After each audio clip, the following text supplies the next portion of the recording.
There we go, baby. We're back. Hallelujah. Let's go. Sorry about that. Doing something? Ah, Jesus. Alright, so, for the viewer that's here, welcome.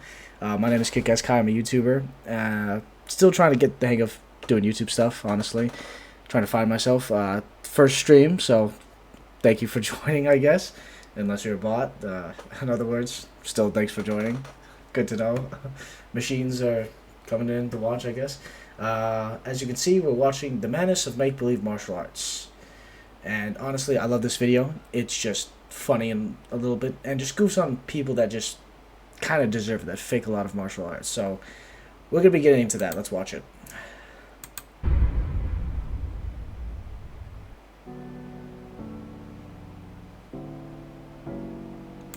I love martial arts. And if you're watching this, there's a good chance you do too. I've trained in a few martial arts over the years, from the mandatory karate classes we all had to attend after seeing The Karate Kid, to starting Brazilian Jiu-Jitsu in 2016. And while I haven't been able to train now for a year and a half thanks to fucking COVID, not a day goes by where I don't think of Jiu-Jitsu in one way or another. As a nerdy kid growing up in the 80s and 90s, I was obsessed with real alpha shit like Lord of the Rings and video games. All of this shit made me a prime target for being picked on, and martial arts movies like The Karate Kid and video games like Double Dragon, IK Plus, and Final Fight all gave me an escape from reality and let me live my fantasies of being a badass martial arts master. Martial arts in those days were still viewed by the public at large through the lens of action movies, video games, and Ninja Turtles. And without the internet and easily available video evidence to dispute people's claims of psychic abilities and no-touch knockouts, martial arts was still a fertile breeding ground for all manner of con men spouting Eastern philosophy-based woo-woo powered horse shit. People like Count Dante. In the 1970s, Count Juan Rafael Dante was a former Marine, a karate black belt, and the president of the United States Karate Association. But traditional karate was simply not deadly enough for Dante, which led to him founding the Black Dragon Fighting Society, and the deadly fighting style known to some as the Poison Hand, the Death Touch, or simply Dim Mak. Dante claimed he had used his Poison Hand technique in front of crowds of thousands at secret death matches in Thailand and China. And if you're wondering how a death match can be secret if there's thousands of attendees, and how any man can kill another man just by touching him, Christ. All you have to do is send Count Juan Rafael Dante $5 for his book of secret dim mak techniques, and you got too punched in the fucking can face. learn What the the fuck? deadliest and most terrifying fighting art known to man. An expert at dim mak could easily kill many judo, karate, kung fu, aikido, and gung fu experts at one time with only fingertip pressure, using his murderous poison hand weapons. Count Dante was full of more shit than a Lollapalooza porta potty. Dante was an Irish-American hairdresser named John Keehan who dreamt up the dim mak death touch to con gullible comic book fans into sending him money. But while he may have been full of shit, Dante was insane enough to at least try and back up his claims of being the deadliest man alive. In 1968, Dante showed up at the Southside Chicago home of Muhammad Ali to challenge the world heavyweight boxing champion to a duel. Ali ignored the request, but still, Dante at least believed enough in his own fighting abilities that he was willing to get murdered by Ali to prove it. Actually take on But Muhammad the madness Ali. of Muhammad Count Ali Dante kicked didn't his end fucking there. ass. Oh Jesus Christ! Oh my God! Stop it with the ads, damn it! There we go. In 1965, Dante and Douglas Dwyer, a local judo instructor, would be arrested for attempting to dynamite a rival judo school. Dante and Dwyer were caught fleeing the scene, and Dante received 2 years probation for attempted arson. In April 1970, Dante took part in a dojo storm at the rival Black Cobra dojo. Dante and 6 accomplices stormed the dojo, claiming they were sheriff's deputies and that they were there to arrest the students. The battle that followed resulted in the death of Dante's friend and student, John Konkovic, but it was never revealed if John was killed by a dim mak. After the explosion in popularity of martial arts movies after the release of Enter the Dragon, for a brief moment, Dante was tipped to become the next Bruce Lee. But apparently, Dante just refused to pull his punches and kicks during filming, which resulted in his co-stars suffering too many injuries, and Dante's film career felt the touch of the dim mak before it could even get started. Okay, let's do this now. Dante was also suspected of taking part in a vault robbery in which $3.4 million was stolen. And Dante's side hustles, such as running car dealerships and smut peddling, hinted at possible Chicago mob connections. Dante died in 1975. Much like Bruce Lee, Dante would not die in a kumite of the world's deadliest fighters, but in his sleep from internal hemorrhaging caused by a bleeding ulcer. Oh, Jesus Christ. And with his passing, Dante took his secrets of dim mak to the grave. Dante may have been completely insane, but Dante was at least a legitimate karate black belt who fought in verified competitions and genuinely seemed to believe he could beat any fighter on this planet and was willing to put his money where his dim mak is. Dante also claimed his split with the USKA was because Dante taught black and Hispanic students, something which Dante claimed the head of the USKA at the time refused to do. How the fuck? So maybe Dante's legacy deserves a bit of a break. Yes, he was a lunatic. Yes, he tried to blow up rival schools. Yes, he claimed to be able to kill people with a pole. Did I miss that he was going to blow up a rival school? To be fair, I put this on as background noise when I'm trying to work on something else, but did I really miss he was trying to blow up a fucking rival school? That's fucking crazy. Oh, for what? Hold on. For what reason? Fuck, I'm not even gonna Poison hand. Into that.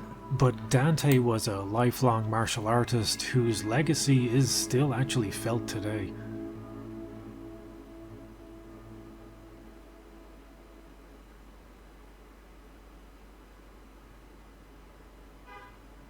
If poison hand techniques were too barbaric and you preferred your martial arts a bit less double dragon and a bit more Tenchu, come on! You could always ascribe to the ways of legendary ninja master Ashita Kim. Oh, the fucking headphones too. Oh fuck, Ashita Kim. Ashita Kim is a real-life ninjutsu grandmaster. Kim traveled the globe and learned the secret ways of the ninja in that most ancient and revered land of ninja arts, Lake Alfred, Florida. Kim has mastered ninja levitation, ninja invisibility, and ninja eternal virginity. Kim used the ancient art of bringing shame to your parents to release several turgid ninja training manuals such as Ninja Secrets of Invisibility, Ninja Mind Control, Ninja Death Touch, and The Amorous Adventures of Ashita Kim. What the f***? I slid my hands beneath her buttocks and lifted her off the floor, turning to place her back to the wall. She hooked her legs around my waist and raised her hips to accept my ninja dick. In a moment, we were wrapped in the throes of passion, really? Driving, thrusting deeper and harder than before. We hammered away for a few more minutes, breathing and struggling together before I sensed the flood of her womb advancing. I let myself rise to the occasion and filled her heavenly chamber with my seed as she exploded in orgasm. No fucking way, I hate this shit. What the fuck? I just fucking paid for fucking premium. Hold on. Let me fucking... I'm gonna see if this works. Driving, thrusting deeper and harder than There before. better not be any more fucking ads. We I just paid hammered for away premium, for so a I few wouldn't more have to fucking minutes, deal with them. breathing and struggling together before I sensed the flood of her womb advancing. I let myself rise to the occasion and filled her heavenly chamber with my seed This is some as gross she ass exploded fucking shit. in orgasm. The horror. The horror. It's fucking funny, dude. Yes, Kim has also dabbled in making his own ninja-based smut with The Amorous Adventures of Ishida Kim, a novel so blood-curdlingly unsexual that I'll only read several more passages. Pulling me over on top of her, she guided my erect member to her sacred chamber. Stop it. Get some help. Thank you, Michael Jordan. Kim is a walking lesson in why parents need to talk to their children about That the looks like dangers of the old anime. fucking films you do as a kid. Oh my Jesus Christ. After that guy. reading The Amorous Adventures of Ishida Kim, it's safe to say that Kim knows even less about human sexual reproduction than he does about literature. The Amorous Adventures of Ishida Kim is, and I shit you not, a 90% true story. That happened. Based on the time Kim was hired as happens. a bouncer in a ninja whorehouse in South Africa, a country famous for its ninja population. But it wasn't the bad kind of whorehouse, it was the good kind, where women aren't trafficked and work there simply for the love of ninja dicks. Come on! Kim teaches them how to live, how to love, and what it's like to get piped by a 4-foot-tall hobgoblin who thinks he's a ninja. Oh, That was God. a nasty line. No by class. Sadly, Kim didn't teach them how to turn invisible so they could just, leave the whorehouse.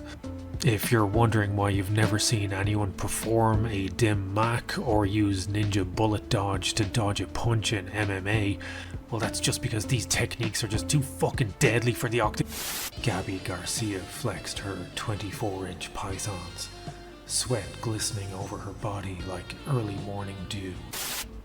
That's actually because these techniques are 100% ninja horse shit. Ishida Kim is a solid gold weeaboo That looks staged lunatic. as fuck. Like, Kim's that is real fucking name staged is Radford to hell Davis, and back. a white guy from Florida who picked a Japanese name and a Korean surname and sold the world a whole load of ninja LARPing videos. Kim claims to have learned his powers of ninja fuckassery from the Black Dragon Fighting Society. Oh, it ties back the to Dante. very same Black Dragon Fighting Society founded by Count Dante. To this day, Kim has the BDFS logo on his website and claims to be the BDFS flyweight champion. But the Black Dragon Fighting Society sued Kim in 2007 to get him to remove their logo from his website. And if Count Dante's crew thinks you're too much of a delusional goon to join their club, you may need to practice No, the she ancient just ninja clubbed us, art of guys. getting your fucking shit together. But being an open-minded type of ninja, Kim accepts challenges from all martial artists who wish to prove him wrong. Kim put forth a challenge to all martial artists known as Ishida Kim's $10,000 challenge. And if you thought all you There's had no to do way. to make an easy 10 grand is beat the Shabba ranks of ninjutsu in a fight, Jesus Christ. you're wrong. Let's get the hell out of me. Kim's challenge means you pay him $10,000 and he will do you the honor of fighting you. Also, I can you take have him. to pay a $25,000 appearance fee, I pay can for take him. Kim and 3 of his friends' travel and I accommodation can take him, for expenses, sure. and sign a waiver absolving Kim of liability if you're killed, crippled, or maimed. And then you can test his ninja powers against yours for real. There are no reports of anyone ever beating Kim in the $10,000 challenge, and I can only assume it's because he straight up fucking ninja murdered them. That is also a possibility. The He only might have just footage fucking of straight Kim up killed him. actually fighting is this highly questionable video of a fight between Kim and Phil Temples from 1989. Oh my god, guys, it's the But Shiesty because the man Sorcerer. claiming to be Kim in It's this video Eno is from dressed from up as one of JJK. Shredder's Foot Clan, there's no way of knowing if that even is Kim in the ring. and every upload I've seen of this video claims it was a rigged fight anyway. I honestly believe Count Dante may have been crazy enough to believe in the dim mak, but even Kim must know crap like his levitation act is the kind of magic a drunk uncle might have used to impress you. How the fuck does that work? There was no way you fooled a bunch of people with that shit. They just fucking twirled it around him. Not even what fucking went, you know, through it. Like how they fucking do in the magic shows where someone's like fucking stiff and then you just go like that with the... Okay, that was not the imagery I wanted to use, but you understand. You understand. Oh, fuck. I might have done that a little bit on purpose, though. When you were 5 years old, Kim is nothing more than a terrible stage magician who rode the wave of the ninja craze of the 80s and 90s. Unlike Count Dante or even George Dillman, there doesn't seem to be any record of competitions or even verified sparring footage of Ishida Kim. And if George Dillman can dunk on you, you know you fucked up. I could honestly spend all day talking about the batshit insanity of Ishida Kim, a man who has an entire section of his personal website dedicated to people who are on his shit list going all the way back to 1979. Kim is more insane than the average episode of Baki. Forget celibacy. If you want to get stronger, do it. Morning, noon, and night, do it. Before and after every meal, do it. Do it till your body aches. Do it till you can't stand up straight. Have you ever seen the anime? Do it till you're sick of it. Then do it some more. This is crazy. The tragedy of Ishida Kim is that his entire career is a hilarious joke, but the only person not in on that joke is Kim himself.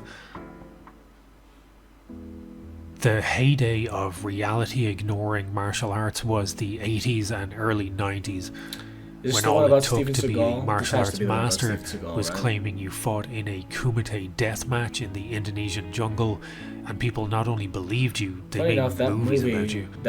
All that changed in 1993 when the Gracies funded UFC 1 to prove to the world at large that jiu-jitsu was the strongest martial art.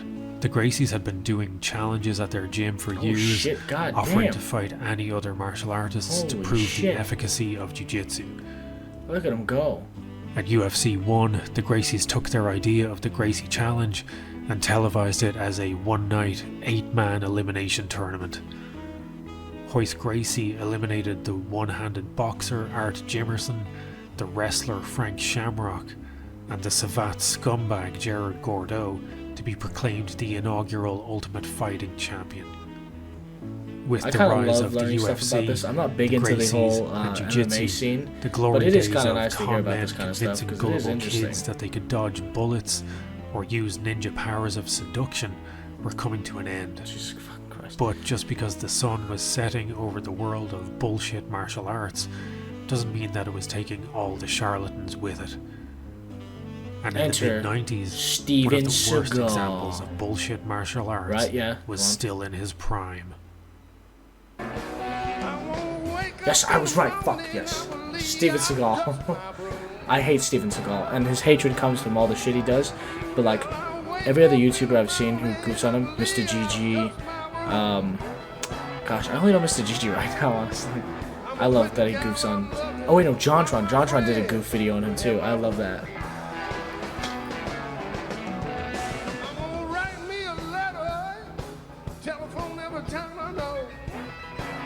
How the fuck? Is that how he runs?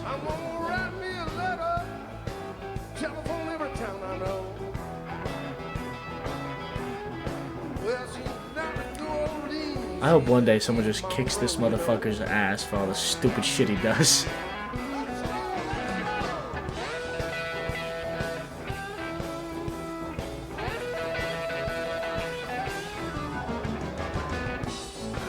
God, now I'm getting hooked to the fucking song. Shit! He's hypnotizing me. Steven Seagal is hypnotizing me with his goddamn blues music, son of a bitch.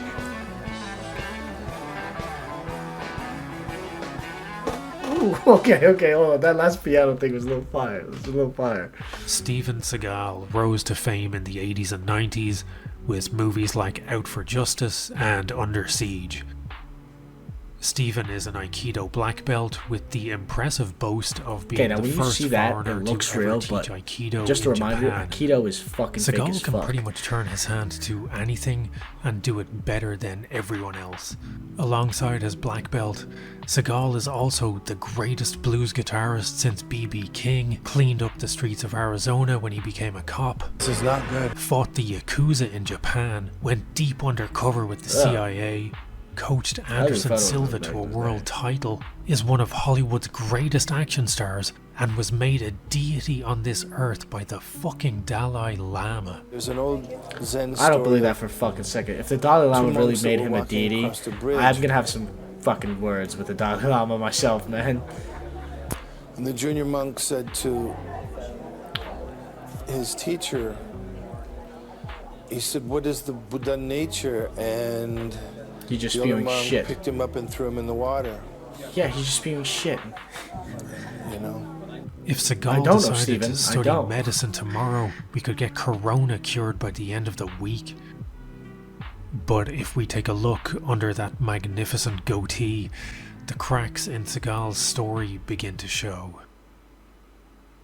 Seagal is a 7th Dan Aikido black belt. Aikido as a martial art ranks somewhere above no-touch weird is he kinda knockouts, kinda but looks somewhere slim in below that- your in that grandmother's video Tai right Chi class. Well-known YouTubers like Martial Arts Journey have tried and failed to make Aikido work on a practical level in live sparring for both MMA and BJJ. Aikido is almost exclusively practiced by men over 30 who still rock ponytails, and once your opponent actually starts resisting your sweet Aikido moves, the entire martial art falls apart like Tito Ortiz at a public speaking engagement. He's reaching for those grapes. He's trying to make his wine, and the wine's already sounding like a violin with that cheese and wine. In the What the world of fuck was combat that sports, about? Aikido is about as well regarded as Season 8 of Game of Thrones. Seagal practices Aikido Was that much really the necessary, same way Napoleon? Nickelback Was that really practiced rock necessary? music. I love Brendan Game of Thrones, Shaw but I'll admit, practiced yeah, Season 8 comedy. was ass. Dicey. Seagal claims he's a fighter, I'm a fighter. I've fought all my life. but much like Ishida Kim, Seagal is another martial arts The only thing he's master fought for all who his has life no is, record of actually fighting diabetes, or for sure. competing. In all his sparring footage, his partners just collapse in a twitching heap when he waddles past them, waving his arms like the obscene love child of Guy Fieri and Dumbledore. Stephen had been acting since the early 80s in mostly forgettable action movies. His box Why is office his tank career top like peaked that? in Was that your choice, dude? 1992 That's gross. with Under Siege. Under Siege was the high watermark of Seagal's career, simply because it was literally the only good movie Seagal has ever been associated with. If we think of the biggest action stars of the 80s and 90s as video game consoles, Schwarzenegger was the PlayStation 2, a monolithic, billion-selling Can you icon believe- hold on, I beloved think by if the I- entire planet and Hold on, let me pumped see if out I- more. If I'm right, and I want to look this up real quick on my laptop right here, I'm pretty sure they like.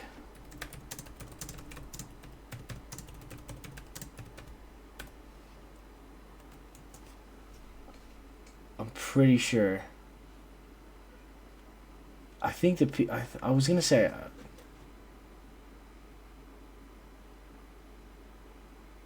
Yeah, the PS2's online functionality ended on March 31st, 2016, and the repair services ended in Japan on September 7th, 2018. But I think they were still making, like, hold on. Yeah, I'm pretty... Yeah, they were making PS2s for, like, a fucking long time. That's insane, though. That's crazy, though. That's interesting as fuck. But, like, that's funny. That's like... The PS2 was amazing, and it's amazing how long it kept being produced and how long it kept going on and even being repaired until, like, just, like, what, a couple years ago? I want to say, like, God, fuck, no, not even 5, 6, 7 years ago. No, not even 7. Fuck, I don't know how long. I can't do the math in my head right now. But yeah, it's technically kind of recent that it stopped. Like, the repair functionality and the online wild that it lasted that long. But that just goes to show how good of a fucking console it was. More classics than the Renaissance. Seagal was the Nintendo Virtual Boy, a headache-inducing failure that no one wanted or asked for, and that weighs far more than it needed to. Seagal's acting career ended sometime around 1997, but he just kept turning up on sets, and everyone was just a bit too embarrassed to ask him to leave. 追杀严剑是吧？我他妈有1000多个理由追杀严剑。 Hey, why don't you guys speak English? Until this day, he somehow continues to find work in straight-to-recycle bin movies like A Good Man or Sniper Special Ops. Well, I'm sorry to hear that. Because now, I will snatch every motherfucker birthday. Seagal made the fuck was bold that? claim that he helped coach What the UFC fuck was fighters that? to championship belts. And it is true that over the years, Anderson Silva and Lyoto Machida have called up Sensei Seagal whenever they need a good laugh. And Machida did actually give credit to Seagal for helping him perfect the front kick that he used to banish Vitor Belfort from the octagon like a malevolent That's a fucking spirit. kick right there. But as with everything Seagal related, it's kind of hard to tell if Machida was serious or just having a really good laugh at Seagal's expense. But regardless, Stephen has no MMA experience and no real-life fighting experience, so the only fighting Seagal could teach Anderson is how to battle adult-onset diabetes. And if the sport was He made the same joke I 20 did. years See, he ago, was I think battling you might have fucking competed diabetes. inside the octagon. Well, I was not supposed to do that, but I may have been a bad boy and done it. Jesus Christ, Steven Seagal has the same problem I do, where I just kind of like stumble over my words still and just go try to continue to still talk. there? See, I just fucking did it. In 2018, Russia appointed yes. Seagal as a He's special being Putin. envoy in order to improve Put the ties stick with in the your mouth. United States, in what one can only assume is a gigantic practical joke on behalf of Vladimir Putin. It's the equivalent of Darth Vader appointing Jar Jar Binks as a special envoy to improve relations with the Republic. Hey, why don't you guys speak English? And while it might seem like I'm being hard on Stephen for the sake of comedy, over the years Dude, Seagal that has gone out woman of his way to dancing bring is this incredible. level Like, of she- it looks like ridicule she's just upon floating himself. across the ground. That's crazy. Stephen is a serial liar who has concocted and marketed his own tough guy image. Almost every single one of his claims fall apart under even the slightest scrutiny. His claims of beating up Yakuza henchmen were revealed by his first wife to Traumatization be a may not complete have happened. fabrication, and the full story amounted to Stephen yelling at some Dude, I didn't drunks fucking play one night, Yakuza. Everybody as far tells me as it's his such a good claims of being game, in the CIA. and I just haven't played it While yet. it is true that Stephen showed Aikido moves to CIA agents, there are no records of Stephen ever actually going on missions with the CIA. Man, what kept you, Vic? You still sore about that $50? Yep.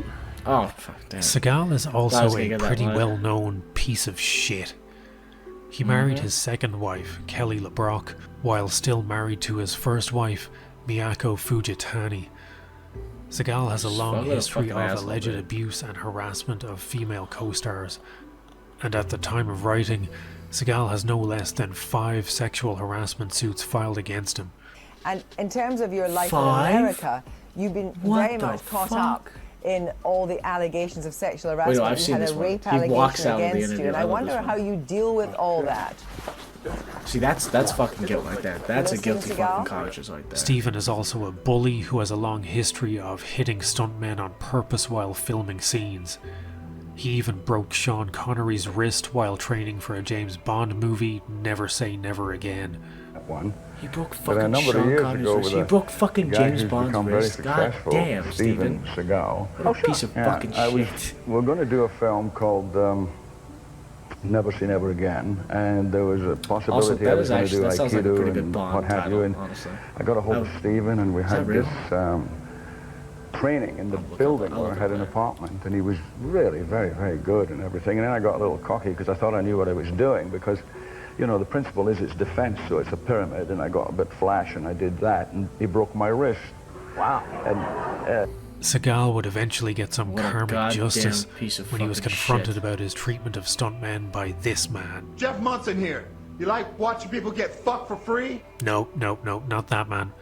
This man, Gene LaBelle, a famous judoka, stuntman, part-time hoggle from Labyrinth impersonator, and a man credited with taking part in the first ever mixed martial arts match.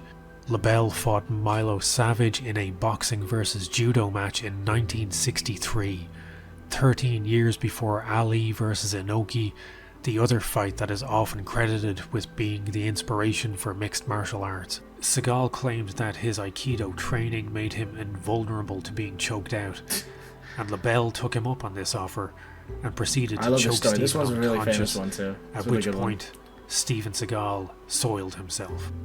And while the details of the story got have choked changed the slightly fuck out with each and then telling over shat the his years, fucking pants. witnesses have all confirmed that Oh, Steven fucking funny. I wish I Seagal was really there did to take see a that. shit in That his would've been fucking pants funny. after passing out. If Seagal had any level of self-awareness, he'd probably be the funniest man on this planet. Finally, Steven Seagal emerges from one of the other ante-rooms in the mobile home, and he comes out and he said, "I just read the greatest script I've ever read in my life." He goes, "Really? Who wrote it?" I did. I did. But Oh, he that's doesn't, funny, that's funny. and what we're left with is a man who legitimately thinks he taught still remember that Anderson one. That was Silva, pretty good. one of the greatest fighters of all time, how to do a front kick. As much as we might like to imagine we're living in a more enlightened era, free of idiots like Count Dante and Ishida Kim, frauds persist in martial arts till this day, and the YouTube era has given rise to a whole new lineage of bullshit masters. One of the best examples of a modern day martial arts fraud is the YouTube troll Charlie Zelenoff. Oh my god, dude. This one, okay, hold on. This guy has to be my favorite out of this whole compilation, because he's so delusional. It's insane. And like, you thought Count Dante was bad. You thought Ishida Kim was bad. You thought Steven Seagal was bad. This guy is kind of on another level, and I mean like a worse level in a way, because like, spoiler alert, he was stalking Kim Kardashian and Nicki fucking Minaj. That is like, that's a whole another level of like danger right there. It's insane. Oh god, Marlon. Charlie Zelenoff is an undefeated fighter with a record of 346 wins, 0 losses. Champion and founder of the Underground Boxing Federation, the pound-for-pound GOAT, has been in more fights than Kazuma Kiryu, and has the permanent expression of a dog that's just been shown a that's the magic face of someone trick. who will fucking And at this kill point, you, you may dude. be wondering Like, why you've never not heard even of like a fucking boxer from with boxing. more He'll wins just straight up than fucking M. Bison. grab you and then fucking choke you out. And that would be because, much like Steven Seagal, Charlie Z's accomplishments contain more fiction than your local library. Charlie Z's story began in the mid-2000s era internet, the days of MySpace and MSN Messenger, when Steam still looked like this, and every hot babe you chatted with online looked like this. Charlie first gained attention in those days as a message board troll who shitposted his way to moderate levels of infamy across various boxing forums, posting under the nickname Vicious Boxer 77. Charlie began doing some pretty impressive self-promoting, and despite being more unheard of than Steven Seagal's blues albums, Charlie proclaimed himself to be the greatest boxer alive to anyone who would listen. I'm the greatest fighter of all time. Before even having a single pro fight, Charlie called out professionals. Charlie's the kind of guy that would say, "Nah, I'd win." A confrontation with Chuck Liddell. Can you tell me real quick the story about the guy with the belt? Dude, I actually, okay, so I don't know anything about fighting, but I do know who Chuck Liddell is. Because my grandpa would like talk about him over and over again, because he was like a pretty good fighter. Wait, no, I think he said he was a great fighter. I've seen video of him, it's funny. I mean, when he's trying to do stuff, I mean, I wouldn't want to hurt the poor kid. And this wasn't post-2018 Chuck, who was banished to the lowest pits of Tartarus by Tito Ortiz. This was Chuck when he still had that look in his eye. After years of talking more shit than a fecal philiac, don't Google it. Charlie decided it was time to back up his claims of being the greatest Google boxer You alive say that by makes me wanna actually Google it. having a boxing match. In his first and only professional fight, he fought Andrew Kid Thunder Hartley. Kid Thunder is a fighter of Dennis Seaver caliber, best known as a professional bum. Kid Thunder has a pro record of 2 wins, 28 losses. At the time of his fight with Z Money, Andrew had a record of 1 win, 13 losses. The fight was ruled as a disqualification loss for Zelenoff after he kept spitting out his gum shield and turning his back on Kid Thunder, which was the Why would you wanna Zelenoff spit out your equivalent gum of shield? That's rage supposed to quitting the protect your boxing match, teeth, right? as So up until the why would you disqualification, wanna Kid lose a Thunder had been tooth? beating It's the fucking brakes stupid. off Charlie, at one point even knocking Zelenoff through the ropes. After this humiliation, Charlie tried to rebuild his brand as the best boxer ever, or TBBE, by picking fights with random people at Planet Fitness. Yeah, that's another thing And he no, fucking I'm did. That's not kind making of this up no. for That's not comedic even value. kind of. It's fucking really Charlie scummy. really did just Went turn to up at fucking just a random bunch of fitness gyms and and start just fucking calling hit out people like a drunk Conor McGregor with an unlimited data plan. Charlie started a YouTube channel where he would upload footage of what he called boxing matches, fucking but psycho, what his dude. opponents Like, might call absolutely a that fucking time I psycho. was assaulted by a hollow-eyed lunatic while I was just trying to use the elliptical. You're here? More space over here? So what are we doing here? Boxing. See, it's people like fucking Charlie Z that make me don't want to go to gyms because for some reason, like seriously, there are sometimes just fucking creeps and wackos there. They will beat the shit out of you for just like fucking looking at them the wrong fucking way.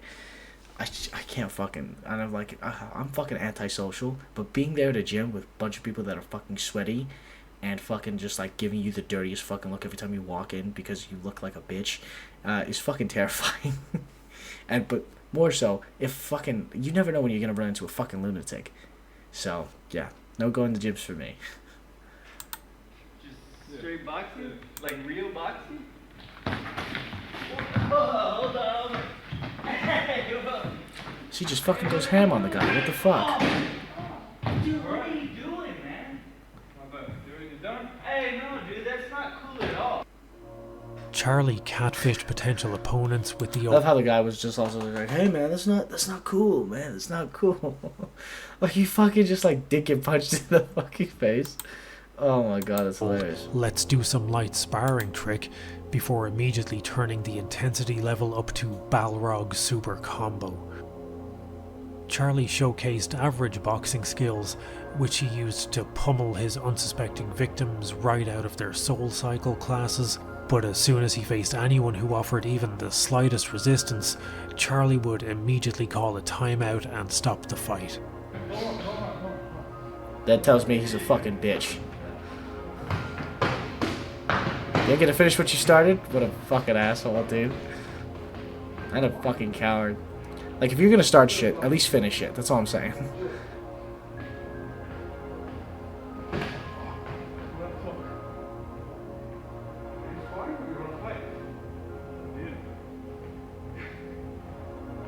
Regardless of the outcome, Charlie would post it to his YouTube and claim it as another professional win for the best boxer ever. Basically, anything Charlie can claim as a win goes on his professional record. If Charlie beat a drum, he'd claim it as another win for his professional record. Just his fucking swings don't even look like he's just Charlie fucking would eventually swinging challenge like Kid fucking Thunder to a wildly. rematch, but when Kid Thunder refused, Charlie sucker punched him.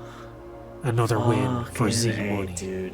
What a fucking asshole. That's like a fucking cheap shot. And if you cheap shot somebody, you deserve to get cheap shotted Charlie right the had fuck a back. near-death experience when sparring Floyd Mayweather Sr. After being embarrassed by the 61-year-old Mayweather, Charlie saw his opportunity to snatch death from the jaws of defeat and sucker punched Mayweather Sr.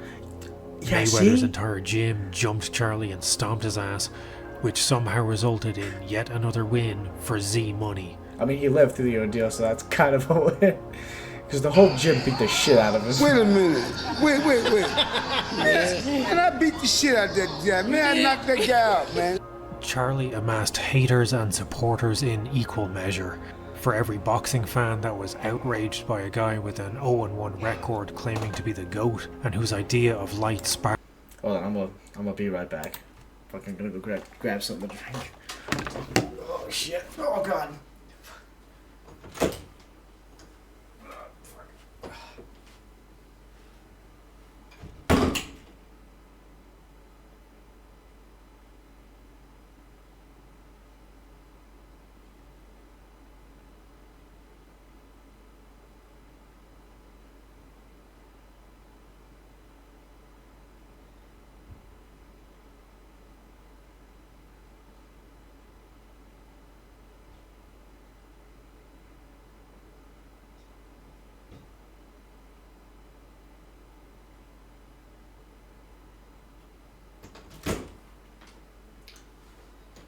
Ah, Jesus. I'm gonna have to turn that fucking fan back on. It's getting hot as fucking dick up in here.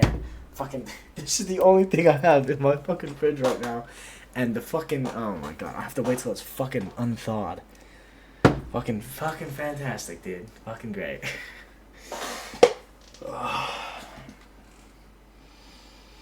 Yeah, hold on. I'm gonna still be back.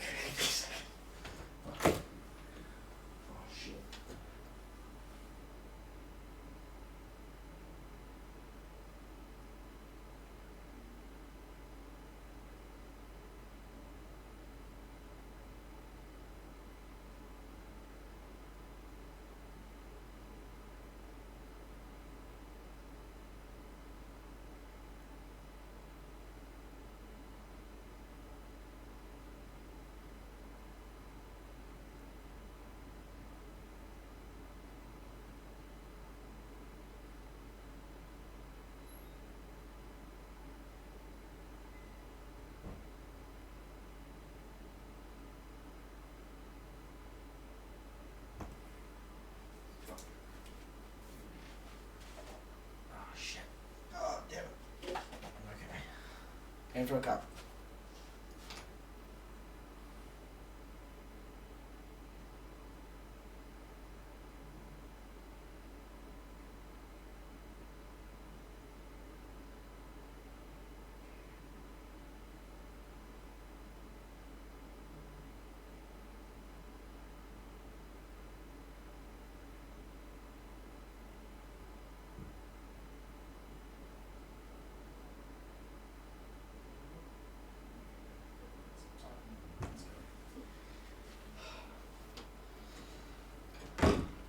Another win for Z Money. Oh shit.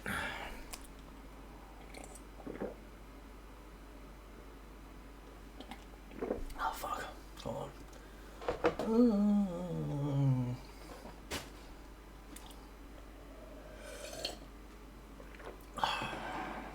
Sorry, I don't trust that. I have a lot of shit on my desk, so I have to fucking put the cup all the way up there. Alright, let's get back to the video. Sparring was comparable to a gang initiation. Zelenov had just as many supporters who seemed to think his antics were just him playing a character and being a hilarious troll. It seemed ridiculous to think that Charlie actually took his claims of being the best boxer ever seriously, but by 2012 it had become clear that Charlie really did believe everything he said, and his delusions were about to take a far more disturbing turn. Oh god, this is when he starts fucking Kim Kardashian. Yeah, see. Watch this. Stalking Kim I've never done Kardashian, this for man. any girl, not even for my ex-wife. I'm a shadow box blindfolded. Literally, watch this. See that? Check this out. Blind fucking there's not even a blindfold on him. He's just closing his fucking eyes. What a fucking idiot. Between 2011 and 2012, Zelenov began posting videos ranting about Kim Kardashian. Charlie would talk as if he was actually having a conversation with her. I love you, baby, but you gotta start letting me in the house now. Because I'm 22 miles ain't that far, but still making a trip, to see you. So let me in. Yeah, you made me wait for too long, Kim. Come on. So now I just gotta kiss you. Yeah. Right at your house, right at the doorway. Are you gonna tell people, like your friends, they already know who the new guy is hanging out at your house?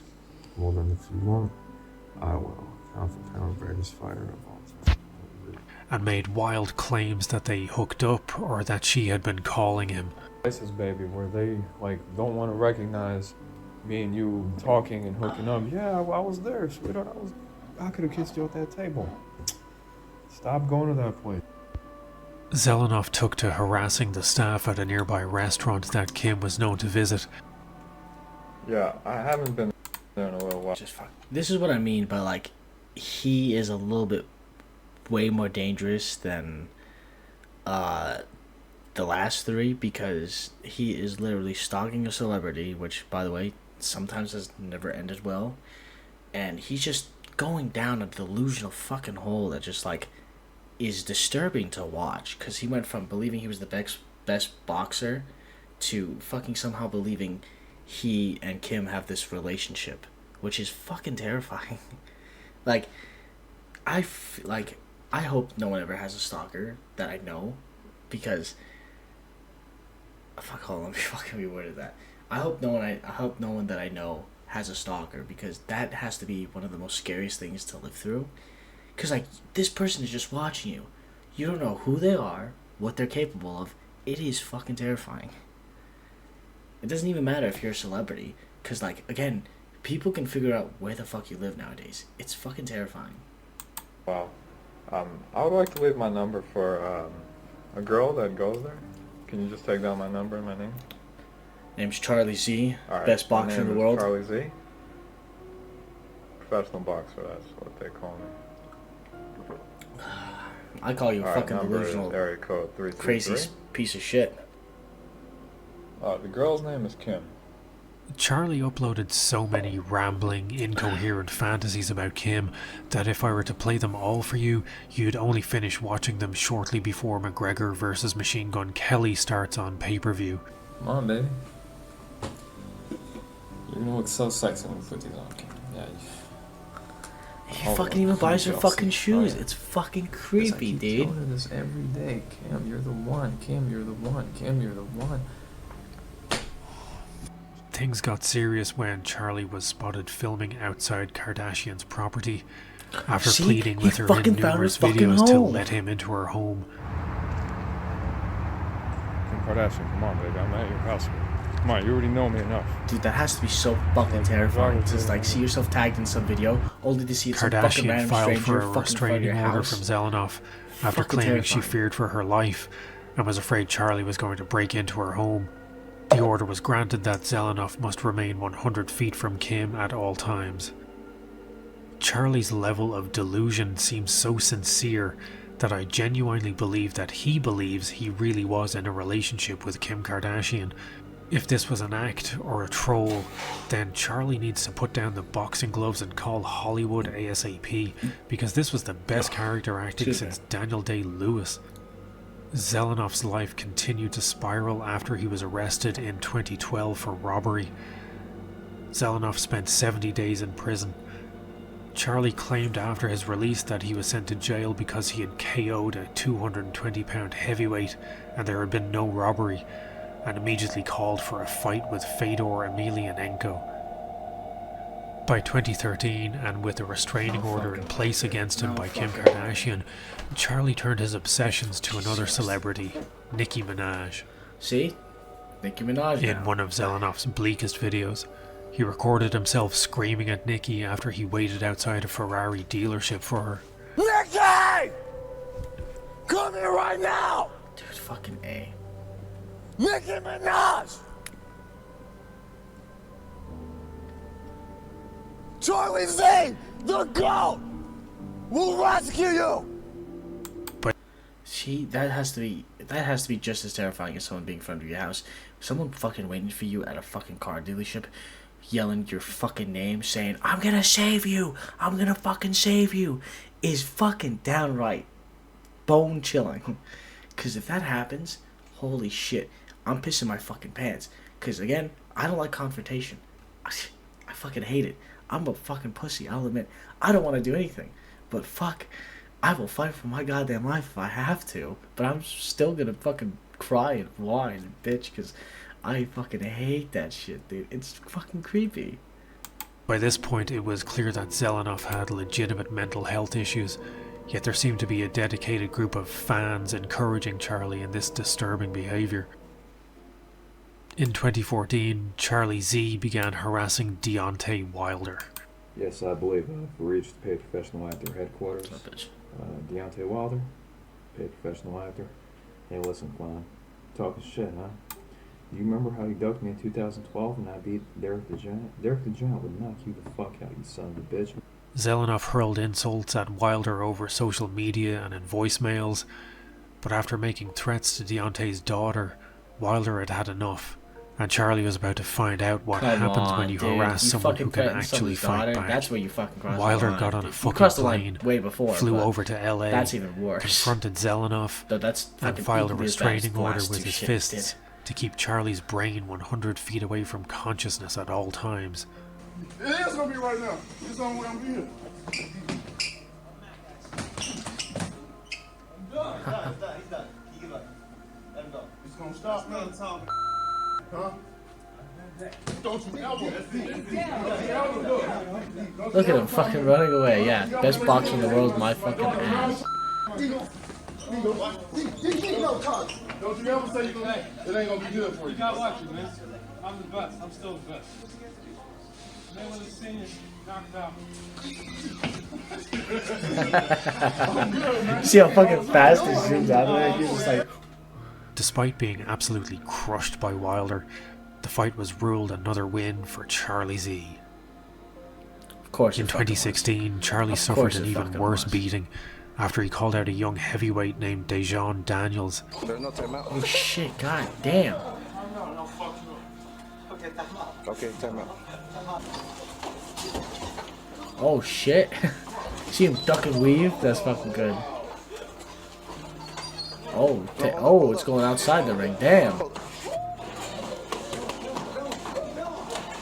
Yo, holy shit. God fucking damn. Daniels smacked Charlie all over the ring and then turned the boxing match into an improvised MMA fight when he took Charlie down and choked him until Charlie admitted verbally that he'd finally lost a fight. Yeah, don't punch it. What the fuck was that kick? Alright.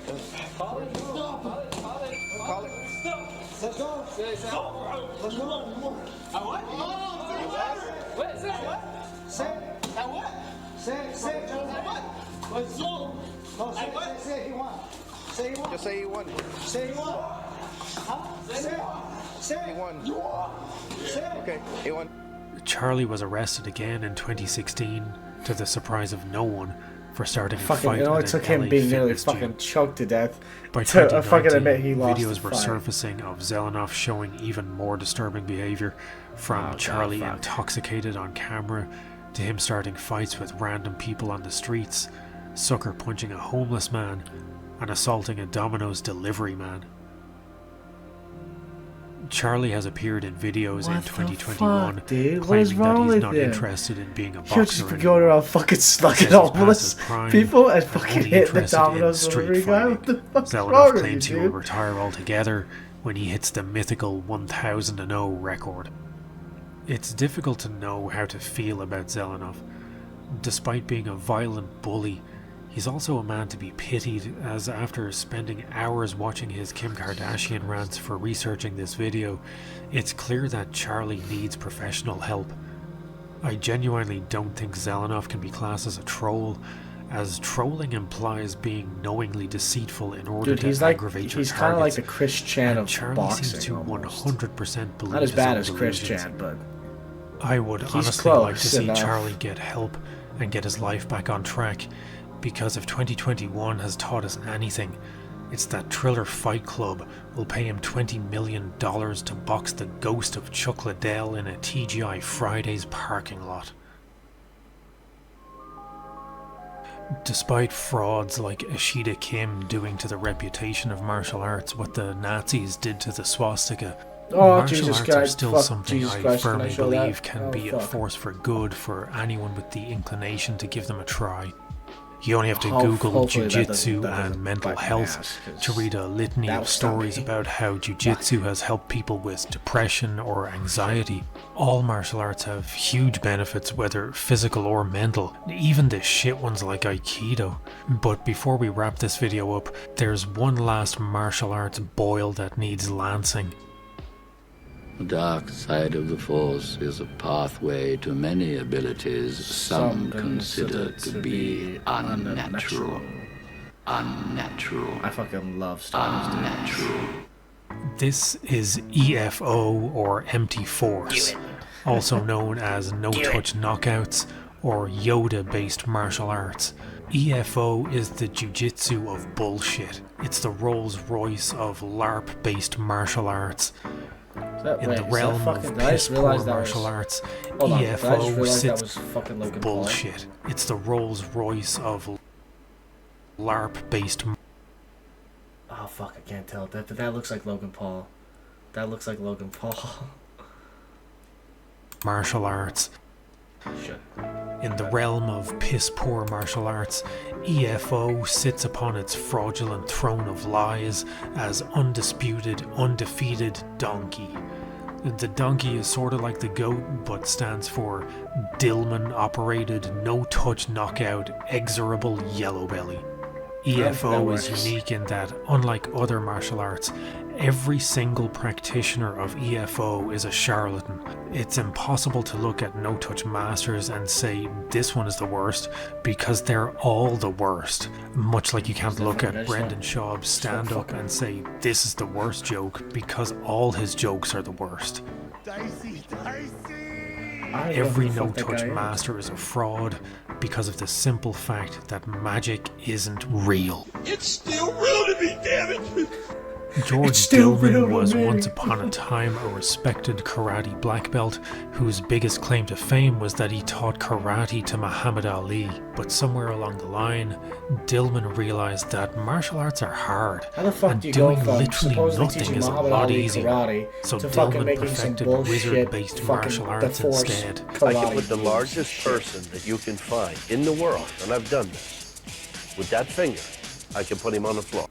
Dillman was completely and this finger, hopelessly you put a man on the exposed by floor? a National Geographic documentary in the wonder where he's putting that mid-2000s. finger. Dillman's students tried and failed to no-touch KO a National Geographic reporter, and it's also worth noting that like this Dillman thing. himself wasn't willing to risk humiliation, so he threw his students under the bus.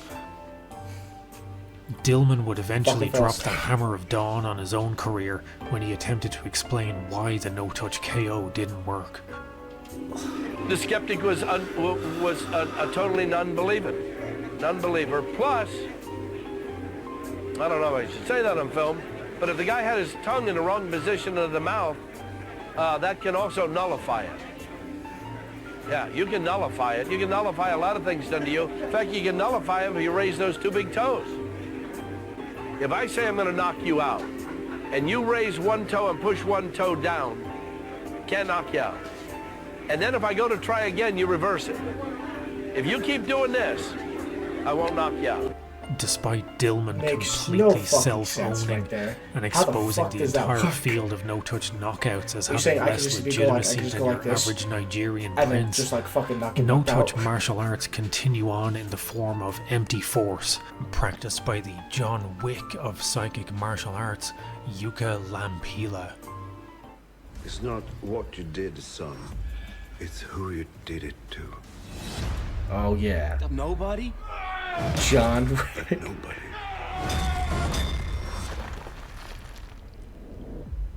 It's John Wick. People keep asking if I'm back.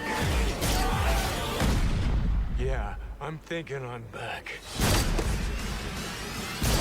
What the fuck? If EFO were genuinely a real thing, Lampila would be the UFC champion across every division from featherweight to heavyweight in both men and women's divisions. Just fucking lightweight Nobody would be falls able back. to get within 5 feet of Lampila without becoming more comatose than Brendan Schaub's audience 5 minutes into his set. Dicey. Lampila easily shrugs off potential attackers the way I shrug off the responsibilities of adulthood, yet mysteriously, when confronted by skeptics, is unable to use his magical Gandalf powers to no-touch them into the Shadow Realm. Fucking just... I understand the appeal of no-touch martial arts. If EFO was a real thing, then I don't have to spend time grappling with other humans, and Yuka Skywalker could teach me the path of the Jedi. But even the most ardent defender of the prequel trilogy understands that Jedi powers and psychic abilities don't exist. So why do no-touch knockouts work on what appear to be rational human beings? No-touch knockouts resemble a psychotic phenomenon known as shared psychotic disorder. A person suffering from a delusion, in this case that they have psychic powers, passes that delusion onto another like a virus. The disorder is rare, however, and usually only occurs in smaller groups. It's more likely that no-touch masters are just another type of stage magician. Pretty sure that something like that was mentioned in... Oh my god, what was that anime movie about that singer that started singing herself? Oh my god, give me 1 second. Damn it, I gotta know.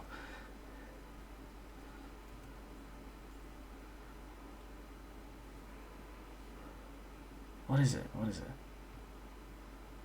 It's like blue...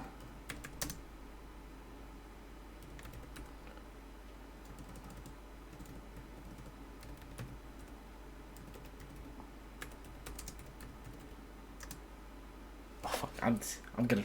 Never mind, screw it. I'm not gonna look for it. I'll just continue with this. Chris Angel mind freaks of martial arts, exploiting the good old-fashioned power of persuasion and the innate human desire to belong to something greater than themselves. There's times at the gym when I see how easily the coach can submit every student on the mats and barely break a sweat, while I'm over here still trying to figure out which way around my pants go, and all you want to do is impress that guy so he might give you a pat on the back or say good job. I can only imagine if your coach claimed to literally have the powers of Doctor Strange, that a student desperate for validation and acceptance would be willing to roll over and play dead just because his Jedi Master waved a hand in front of him. Thankfully, we live in an age where skeptics are willing to challenge these frauds. A Chinese MMA fighter named Xu Xiaodong has made it his mission to expose as many of these fake masters as possible. And while I don't take any pleasure in seeing delusional old men get beaten up, it is important that they get called out on this paranormal chicanery, because Lampila literally claims that EFO can be used in a self-defense scenario. Using EFO in a self-defense situation will do nothing but ensure your attacker gets a good laugh before he kills you. Martial arts are an amazing tool for good that people of all walks of life can use to better themselves. Learning how to defend yourself properly and seeing it put into action in a sparring situation can inspire confidence like nothing else. And whether you're doing karate, katas, Muay Thai, or you're an elderly lady doing a Tai Chi class, every martial art can help get you out of your comfort zone and make you a little bit better at the end of the day than you were at the beginning. Every martial art, except Aikido. Well, I'm sorry to hear that.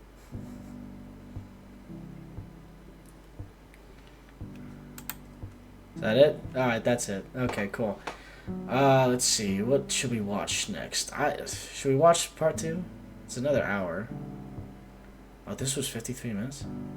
Let's go. We'll watch part 2.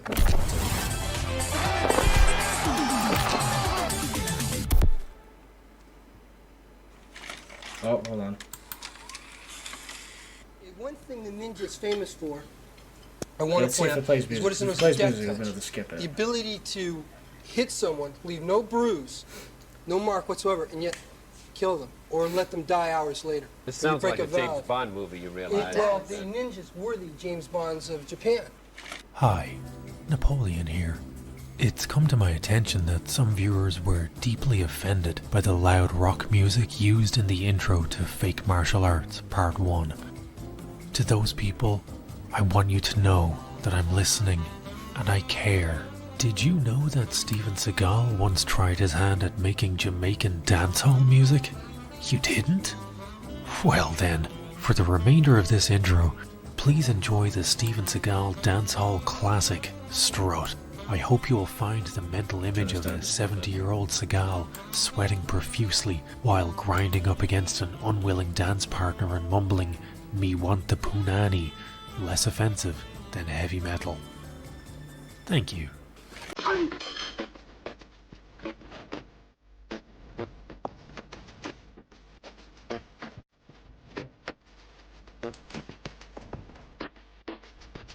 A story of Raphael Torre.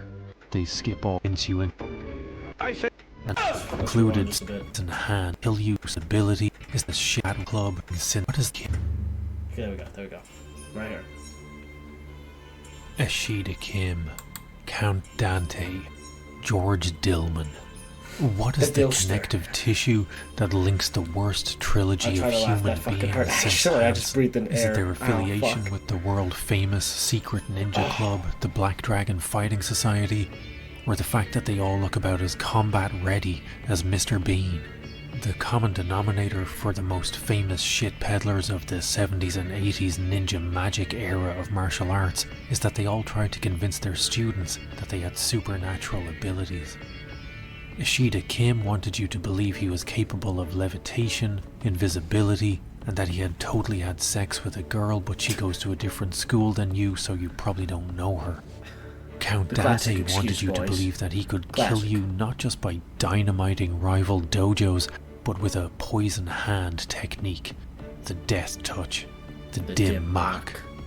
And George Dillman, well, poor old George just wanted to feel included, so he told everyone he had psychic abilities. But in the immortal words of Nate Diaz, George snitched on himself and told everyone the cheat code to nullify his mind powers. If I say I'm gonna knock you out, and you raise one toe and push one toe down, can't knock you out. But what happens when a fraudster tries to convince you into believing something much more down to earth? How about they skip all the psychic shit and just try and convince you they're a real fighter? This is the curious story of Raphael Torre. Torre first came to the attention of combat sports fans due to his MMA journalism in the early 2000s, the primordial soup of MMA. Torre was one of the most prolific combat sports journalists of that era, covering almost every event imaginable, from King of the Cage to really obscure shit like Tachi Palace fights. His articles were published on what were pretty much the only MMA sites on the entire internet at the time, MMA Underground and ShareDog, meaning that every fight fan hardcore enough to browse ShareDog or post on their forums in the early 2000s likely knew the name of Raphael Torre. But Torre wasn't just a journalist. He was a karate instructor, BJJ black belt, King of the Cage competitor, unsanctioned illegal kumite champion, and held an undefeated 14-0 record in no-holds-barred backyard pit fighting. And if you're finding it a little hard to swallow all of that information, you're probably a bit too young to remember that once upon a time there was no such thing as Google. The internet only existed on computers roughly the size and price point of a second-hand Tesla. You'll learn how the net can entertain you and take you to far-off locations. You like watching people get fucked for free? In the proto-internet era, people could concoct backstories more fantastical than the wizarding world of Harry fucking Potter without it being debunked in seconds via a Google search. In 2001, I even managed to convince an entire internet chat room that this was me. And it worked. For years. The early 2000s were also a very different landscape for MMA. Far from the slickly packaged, 100% pure yet completely sterile product Dana White is slinging in 2022, the olden days of MMA in America were cut with all manner of unknown substances. MMA was being pushed underground thanks to John McCain's crusade against human cockfighting, and Dana White's texts were left on read by TV stations and pay-per-view alike, effectively shadow banning the UFC from any form of promotion. Illegal fights were held at Native American reservations, and fighters like Nick Diaz were taking part in bare-knuckle matches in high school gymnasiums. In an era where all was formless chaos, it's not difficult to see how a guy who was a respected part of the MMA landscape thanks to his journalism could also claim to be an undefeated pit fighter and have that claim go unchallenged. But Torre hadn't maxed out his bullshit stat yet and poured in another few points by also claiming he was a former Navy SEAL and that despite being whiter than a 1980s dog turd, he was somehow also Brazilian. He also claimed his dad was a judo black belt who had trained with the Gracies. It's unconfirmed as to whether Torre claimed his dad could beat up your dad, but it's safe to assume he did. Nah, my dad. Torre's web of lies began to untangle when he met the founder of the Abu Dhabi Combat Club, Sheikh Tamim bin Zayed Al Nahyan. For anyone unfamiliar, the ADCC is a grappling tournament founded in Abu Dhabi in 1998 and considered by most to be the most prestigious grappling competition in existence, boasting competitors such as Renzo Gracie, Demian Maia, Jean-Jacques Machado, and in 1998, after blowing enough smoke up the Sheikh's ass to turn him into a human hot air balloon, Rafael Torre. In his match at ADCC, Torre was submitted in under a minute by a competitor named Bo Hirschberger. Hirschberger made Torre look like he had... Hold on. Since 12, I don't want to waste electricity, so... Oh, wait, where is it? Oh, there we go. There we go. There we go. The vibes, baby, the vibes. Let's do this. Probably look a little more jarring, but never grappled a day in his life. Foreshadowing is a narrative device in which suggestions or warnings about events to come are dropped or planted.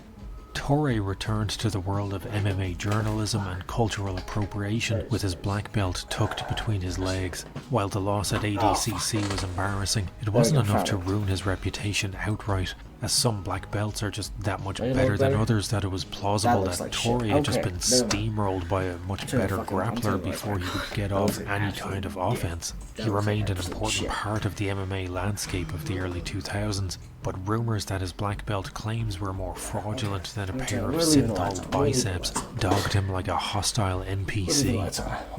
In an attempt to try and gain some credibility, Torre announced he was unretiring from a job he had never had in the first place and making his MMA comeback. You've read his articles on the internet, you've seen his photos on the internet, you've seen him at the King of the Cage, but now you're seeing him come out of retirement with a record of 14-0 in no-holds-barred fighting. Standing 6 feet tall, weighing in at 195 pounds. Please welcome to the cage, the ever-impressive Mr. Rafael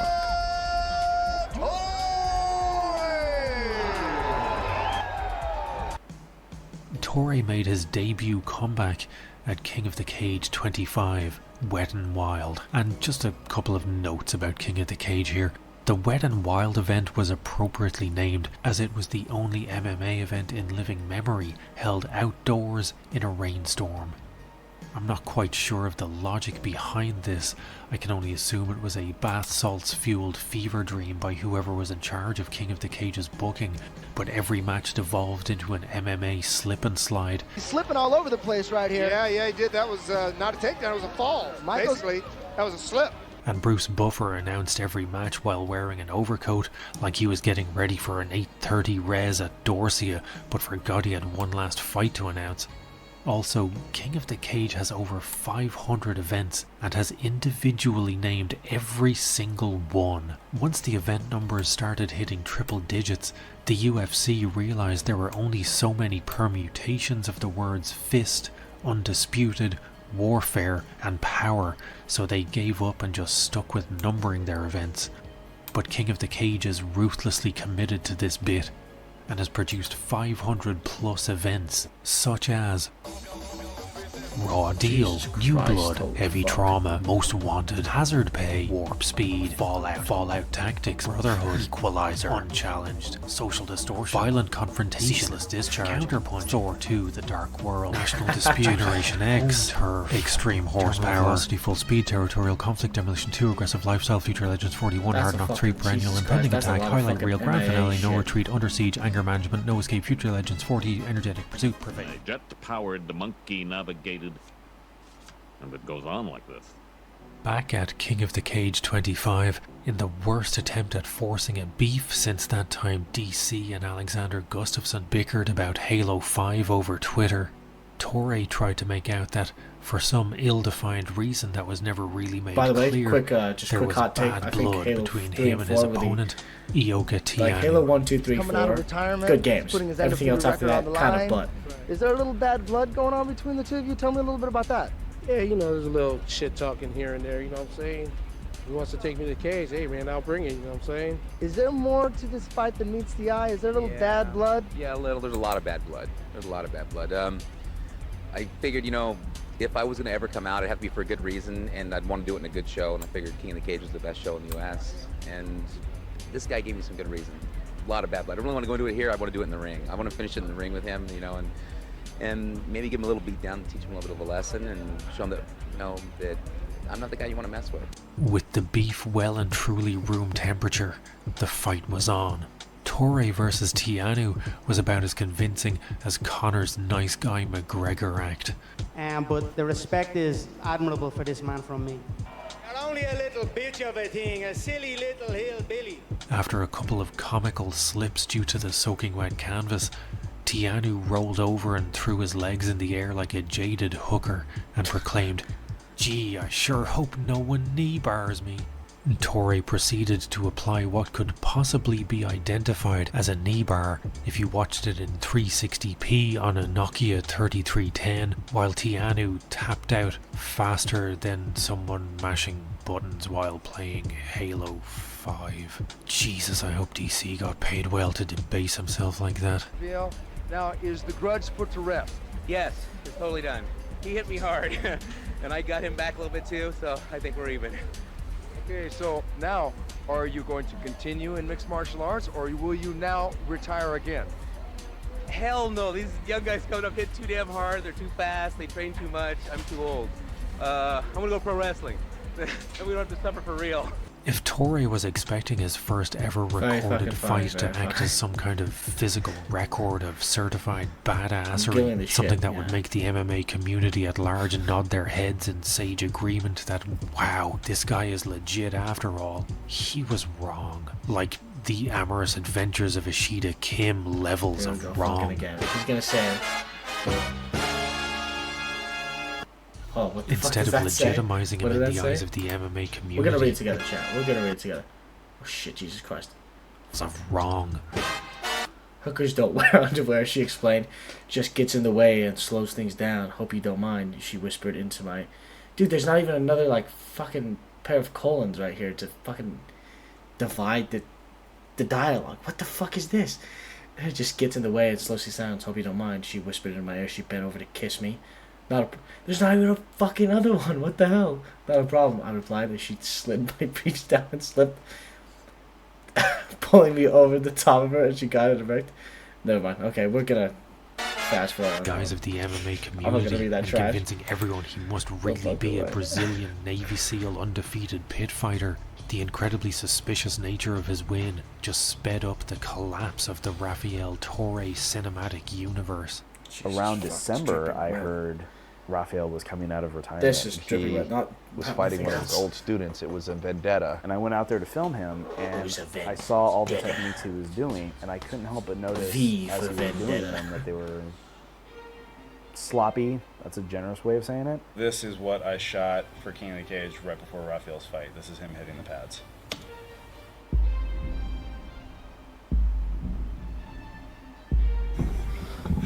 Oh, wow.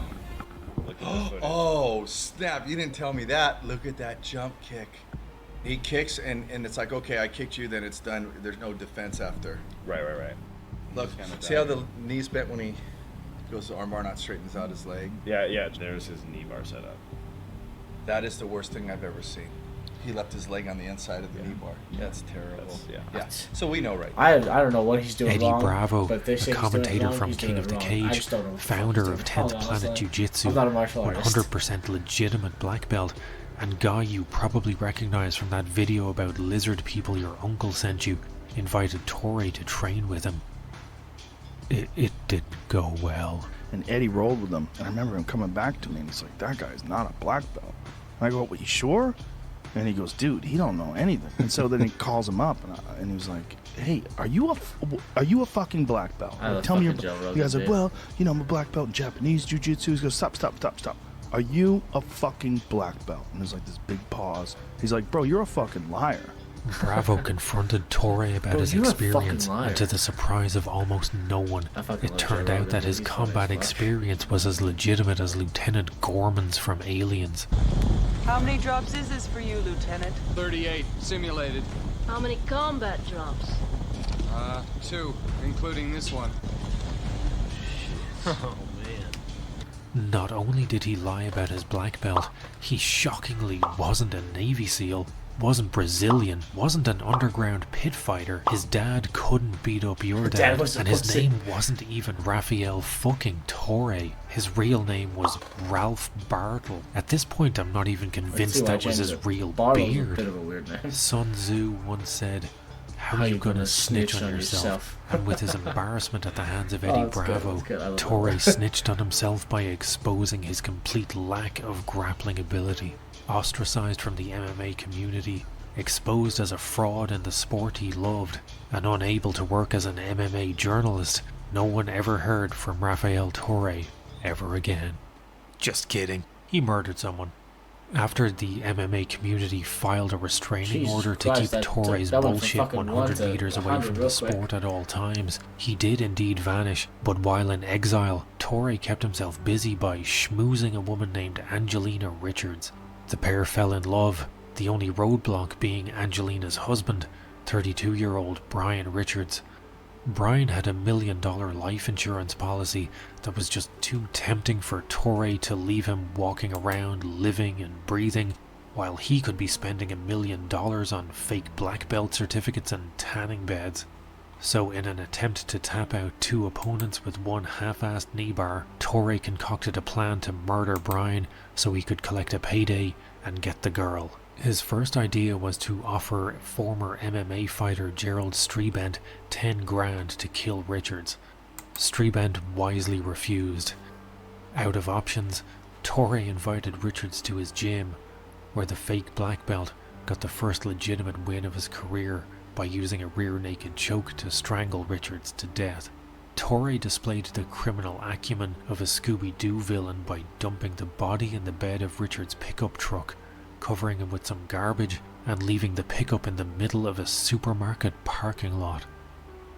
Torre would eventually be convicted of the murder in 2005 and sentenced to life in prison. Gerald Strebent's testimony helped put him in jail. Christ. But before you go thinking Strebent is the good guy here, he himself would be jailed for shooting someone dead in a road rage incident and sexually assaulting an underage student of his. What the fuck? Fuck, that got dark. No shit. No fucking shit, dude.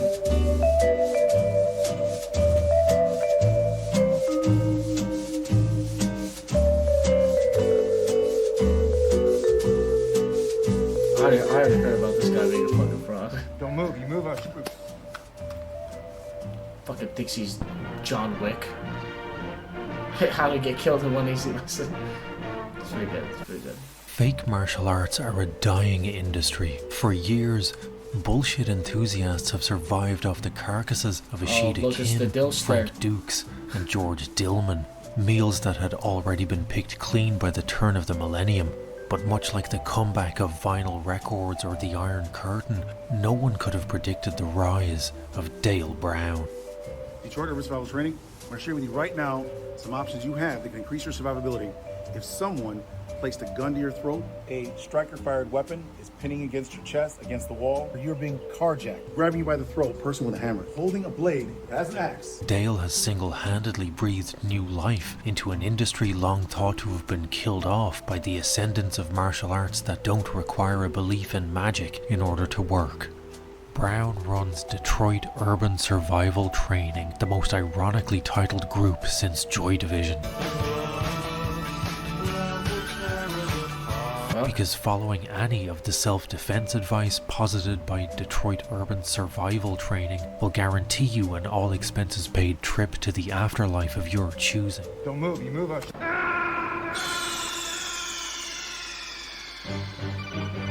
Are you okay? Snake!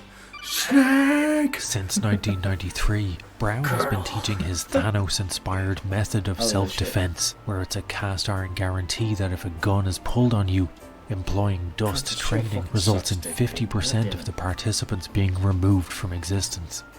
Not content with giving people advice on how to get shot dead, Dale has also mastered the art of how to get stabbed and how to get strangled. Oh, wow. That is the worst thing I've ever seen.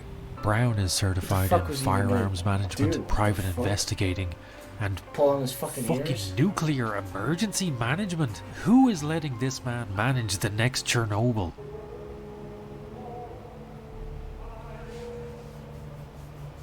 Okay, I gotta play for a while too, goddamn. Oh.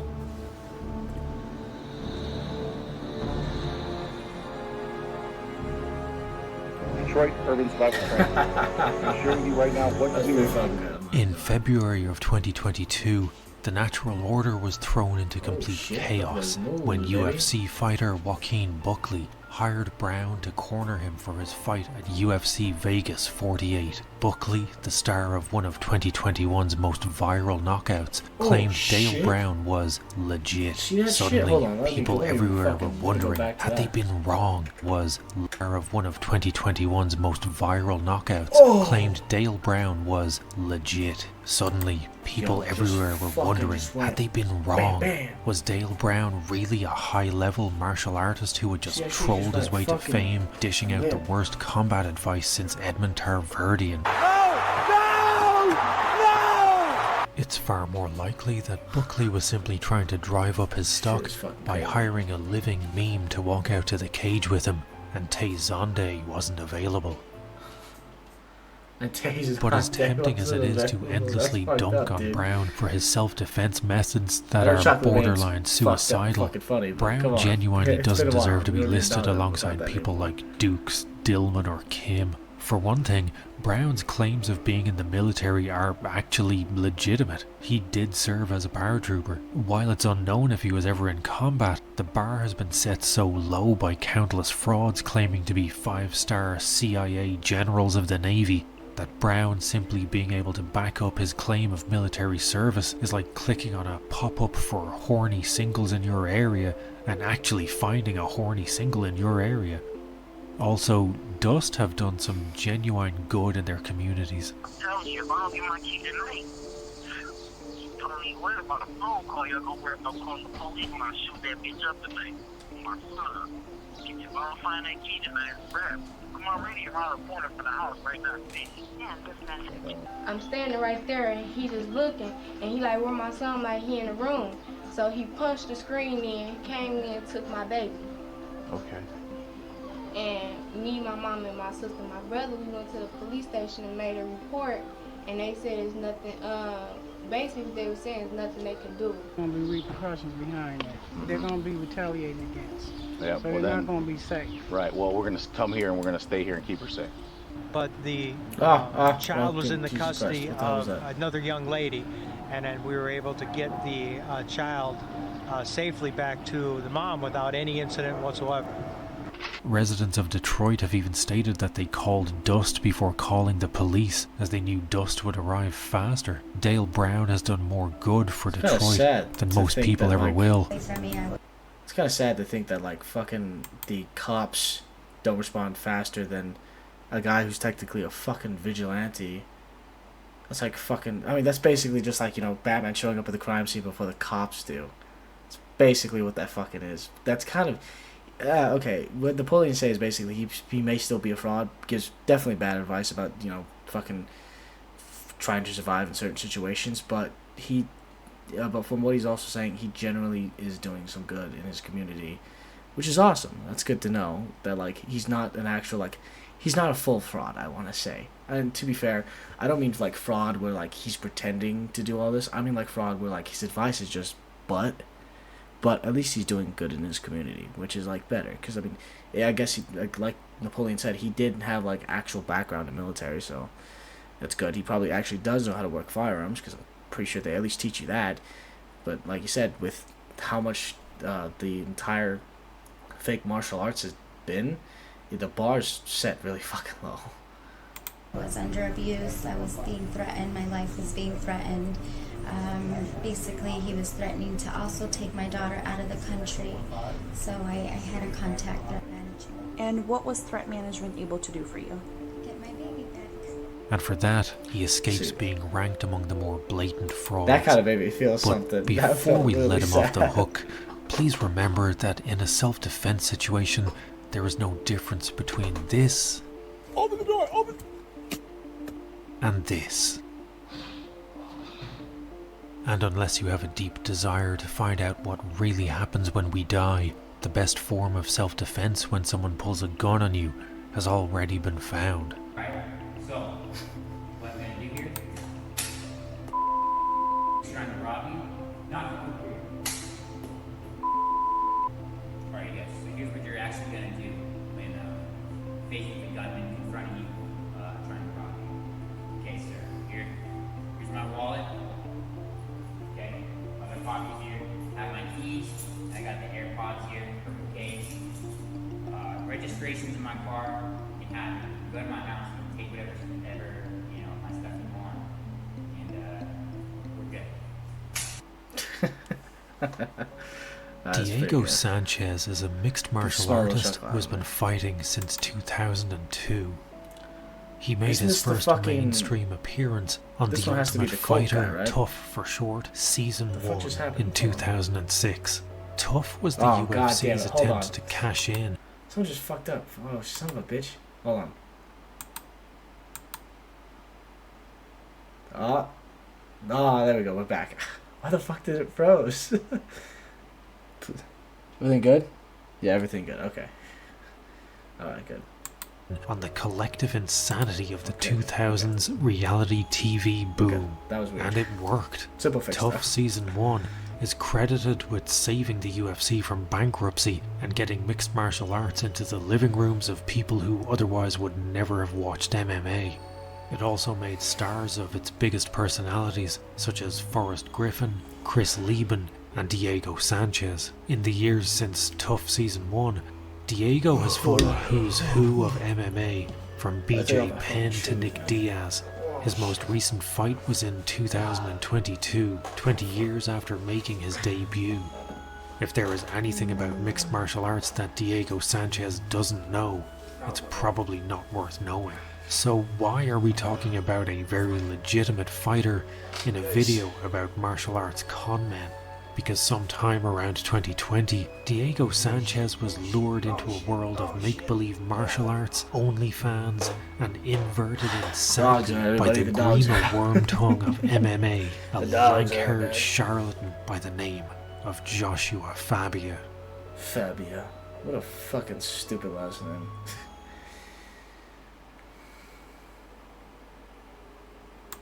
Joshua Fabia's early life is shrouded in mystery. He was immaculately conceived sometime in the early 1980s and descended in a beam of sunlight to the United States soon after.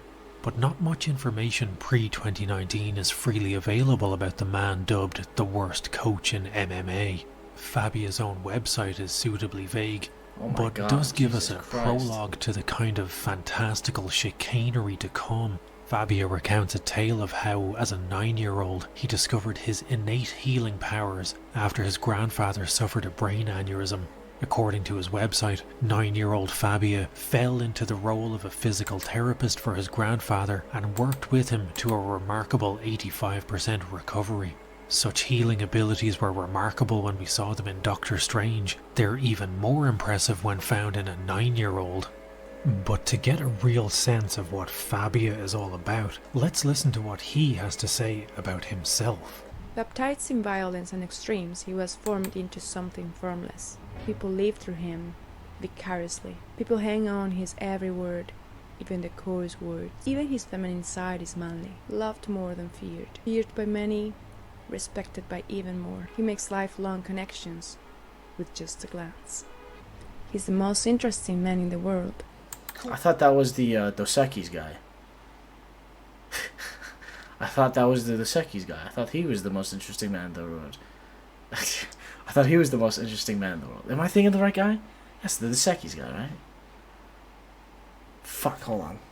Damn it, now I got it. Hold on. He's the most interesting man in the world. God damn it, hold on.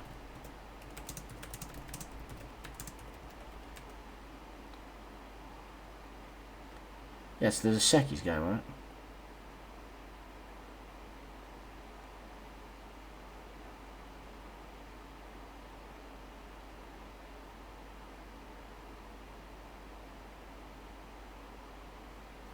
Hold on, I'm gonna play this. Give me 1 second. I gotta know. This is him, right? Shit, hold on. A life of parties he has never attended. If he were to punch you in the face, he would have to fight off the strong urge to thank him. Sharks have a week dedicated to him. He is the most interesting man in the world. I don't always drink beer, but when I do, I prefer Dos Equis. Yeah, okay, it's Dos Equis, yeah. Stay thirsty, my friend. Is it Dos Equis? Or am I just butchering the language? Probably am. Okay. Hold on.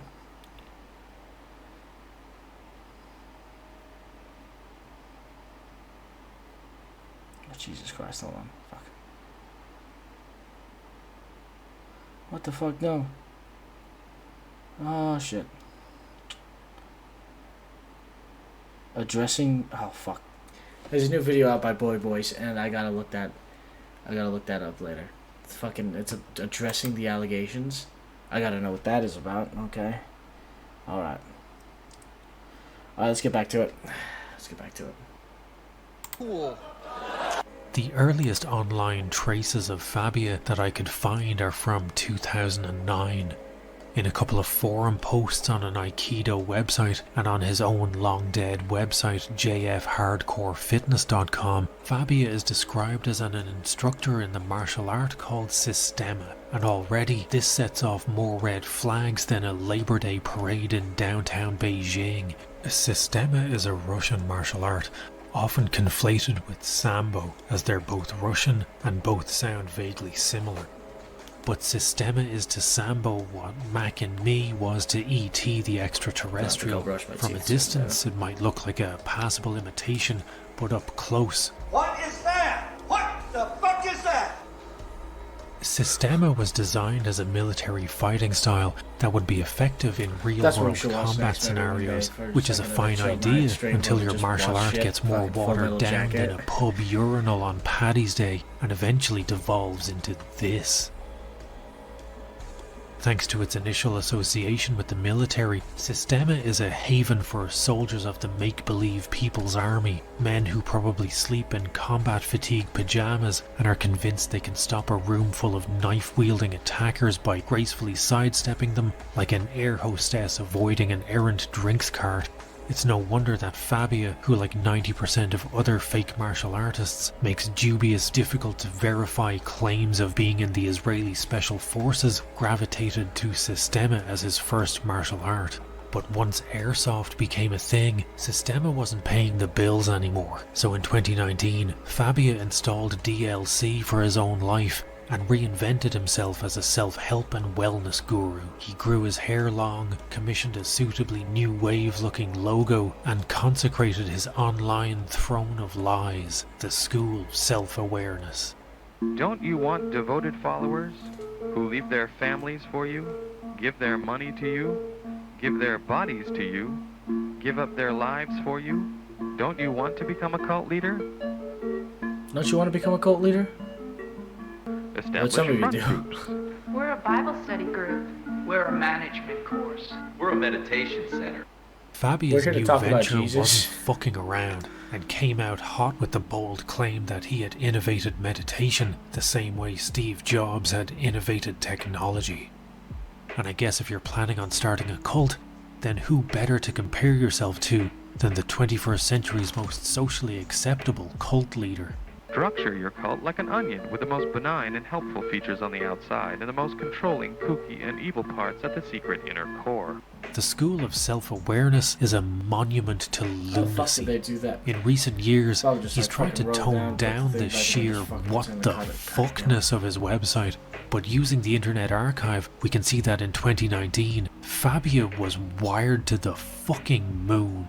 The school of self-awareness does what all good cults do and lures you in with promises of things like fitness, weight loss, or building muscle, all admirable goals that 90% of us would like to achieve. But the further into school of self you dig, the more its crazy begins to show. Fabia's one-to-one training starts with lessons in ancient wisdom. Doesn't even give you time to digest that before offering lessons in magic and mystery, and before you can look around to make sure you haven't stumbled onto the fucking Hogwarts Express. He's offering to awaken your inner child and return you to a state of childlike wonder. And he's not even finished yet because holy fucking shit, Joshua Fabia offers training in space and time manipulation. Not gonna lie though, returning to a state of childlike wonder sounds a lot better than the cynical, bitter husk of a human being I am. And it's only $111 to join. Oh god, this is how he gets you! Oh god, this is how he gets you! And self-hypnosis by practicing thought-stopping rituals and repetitive acts like dancing. Better. I load my chair. I could end this video right now, and you'd probably be soundly convinced that Fabia is one of the biggest charlatans to walk this earth. But this story doesn't even properly begin until Joshua met Diego in 2019. Diego Sanchez was always the type of person who was going to fall for Fabia's brand of self-help shenanigans. Sanchez has a history of promoting far-out theories like alkaline water and stevia being miracle cures for everything that ails you. And his personality since the tough days has always been, well, weird. Sanchez is doing some kind of yoga bodybuilding pose down with baby oil all over his body. You don't want to face this in the ring. As a person, what the fuck is he on? Feel. I'm not so much mentally going through my mind. I am feeling what I need to feel. Encourage separation what from their family. What the fuck does that even fucking mean? Your family probably won't understand. And in 2019, Sanchez was at his lowest ebb. In the process of being divorced from his wife of 8 years, he also found himself fast approaching the end of his career and getting less and less attention from his trainers at Jackson Wink. It wasn't difficult for Fabia to squirm his way into Diego's life, offering self-help and wellness, and eventually separating him from all of his coaching staff at Jackson Wink. See you as the weakest fucking link, and then just fucking worm their fucking way into it. Pretty sure everybody fucking knows that by now. Diego had so fired all his coaching staff, cornermen, nutritionists, physical therapists, basically anyone considered valuable to a fighter, and replaced them all with one man. Joshua E. Fabia. In the first of what would be many moments of undiluted insanity from the Fabia Sanchez team, Fabia spread the word backstage that he had taught Diego a move that was too deadly for the octagon. A move so infinitely lethal that they had to warn the commission that Michael Chiesa's life was in immediate danger once the cage door locked. When word got around that Diego was charging up his dim mak for the fight, the Athletic Commission was understandably concerned. They stepped into Diego's locker room to discuss the lethality of the move. Your manager was professional enough to explain some of the techniques, but we want to clarify and confirm a couple of things. We don't want to take away from your strengths. You know, we expect you to go out there. You know, we're in the hurt business. There's no doubt about it. You know, I don't have to tell you you've been in forever, but I want to touch base real quick because he brought up And while the interview cuts off before they get to discussing it, Michael Chiesa himself saw the move and described it as looking like, quote, a reverse Stone Cold Stunner, and that he and his team had all gotten a really good laugh out of it. Chiesa also reported other weirdness from backstage, such as Fabia burning sage and incense in the locker room, and that, unsurprisingly, Diego's backstage routine seemed more like the warm-up for a mindfulness meditation session than a mixed martial arts fight. Once the Athletic Commission had cleared up whether or not Diego was actually intending on killing Chiesa, the fight was cleared to go ahead. I'm not going to take that offer up. Sorry. I invented air. I have special access to the aliens. I'm not going to take that offer. I don't know. If Sanchez If it's real, someone tell me, was please. intended If it's as a not, showcase I'm of gonna all do the it. That's simple as reawakened that. inner children, ancient wisdom, and stone cold stunners Diego had learned from Fabia, then it was probably the worst debut since the Shockmaster.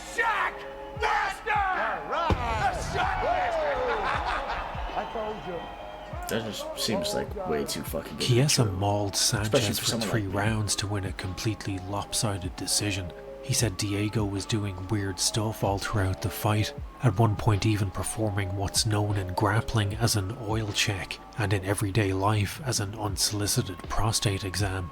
His fingers touched my butthole, and I yelled at him, "Get your fingers out of my ass, motherfucker!" Though this wasn't exactly a Fucking surprise fingers out given of my Fabia's ass, that's teaching fucking methods. funny. So now it's done. You understand? It's done. Because I have his balls in his throat. Okay. Pretty simple. Because I have his Balls in the throat. Pre-fight, Fabia had been a relatively unknown kook. Post-fight, his meme stocks exploded, even more so after Joe Rogan discussed him in pretty unflattering terms on his podcast. Oh, this is his coach? This is the voodoo coach that would be Diego Sanchez's corner. No one else. This dude has no experience as an MMA coach, by the way. So this is the dude that's telling him to be like Tyson. He's being like water right now. You see that slip? That slip? Bro. Oh. Well, touch butt. Touch butt. Something that would infuriate Fabia and cause him to single out Joe in almost every interview he gave afterwards. And on top of it, the criticism truly starts from Joe Rogan's dumbass talking out of turn, slandering somebody. Control. What do you mean slandering somebody, dude? You literally have no experience at fucking More all. and more bizarre training footage What a began to fucking emerge, jackass. such as Fabia chasing fighters around the octagon with a real knife. The Embarrassing losses and word salad corner advice would be the norm for Diego and Fabia's entire UFC run together. Across 3 fights, Diego looked worse with each performance, his sole win coming by way of disqualification after he received an illegal knee, while Fabia's cornering got more esoteric than the Tao Te Ching. Joshua offered nuggets of advice such as think of the shadow, V-drill, I need that Tyson, and crack the coconut. that's what you call non-advice. While the most fuck? corners will use code I to need that disguise Tyson, what they're crack asking the their fighter coconut. to do, Fabia's instructions were so bizarre that everyone who heard them was unsure if it was corner advice or free association slam poetry. By September 2020, and yet another loss for Diego, this time to Jake Matthews, Fabia had become a walking punchline in the MMA community. It seemed like the only man who couldn't see through his bullshit was Diego. In an effort to repair their image, Diego and Fabia went on a public relations blitz and appeared on more podcasts than Brendan Schaub does in an average afternoon. Dicey. But while Fabia could curate his image of being a cross between Jesus Christ and Mr. Miyagi well enough when he was doing it in pre-recorded, scripted videos, once Fabia got behind a live microphone, shit got wild. There's no white chickens in nature, bro. Because I'm 20 years old and I know how to finger fuck the computer. Like a fake fight. Come on. To a special needs kid. Like, you want to watch my fighter's dick. So this is Disney now. Titillation and violence. Boom. And sway in the angle to flop the flip. You ever seen a little monkey? Joshua E. Fabian. And this is the epidemic we have where there's more medications than there are Dude, people. Hugh's just Might be spouting interesting, absolute Joe Rogan fucking talking that shit about out of me his saying mouth. 100. You're a motherfucker. But mic me up and clown me out on what I'm saying. Wow, I'm in the fucking news. Joshua Fabia looked like an amazing coach. And now we're gonna get into this astroturf and shit of the internet. People What hang the on fuck his are you every even word. talking about, Maybe you dude? should ask me what the fuck it means, asshole. Even the coarse words. There is nothing special about this fucking guy, except that he's got something wrong in his fucking head. Eliminate the toxic mind. Your ego. Your ego is the source of all your problems. I strip off all the extra, leaving your essence, which was perfect from the time you were born. What the fuck does that even Fabia mean? appeared in an interview with MMA Junkie's John Morgan, where he proceeded to rant for almost 40 minutes.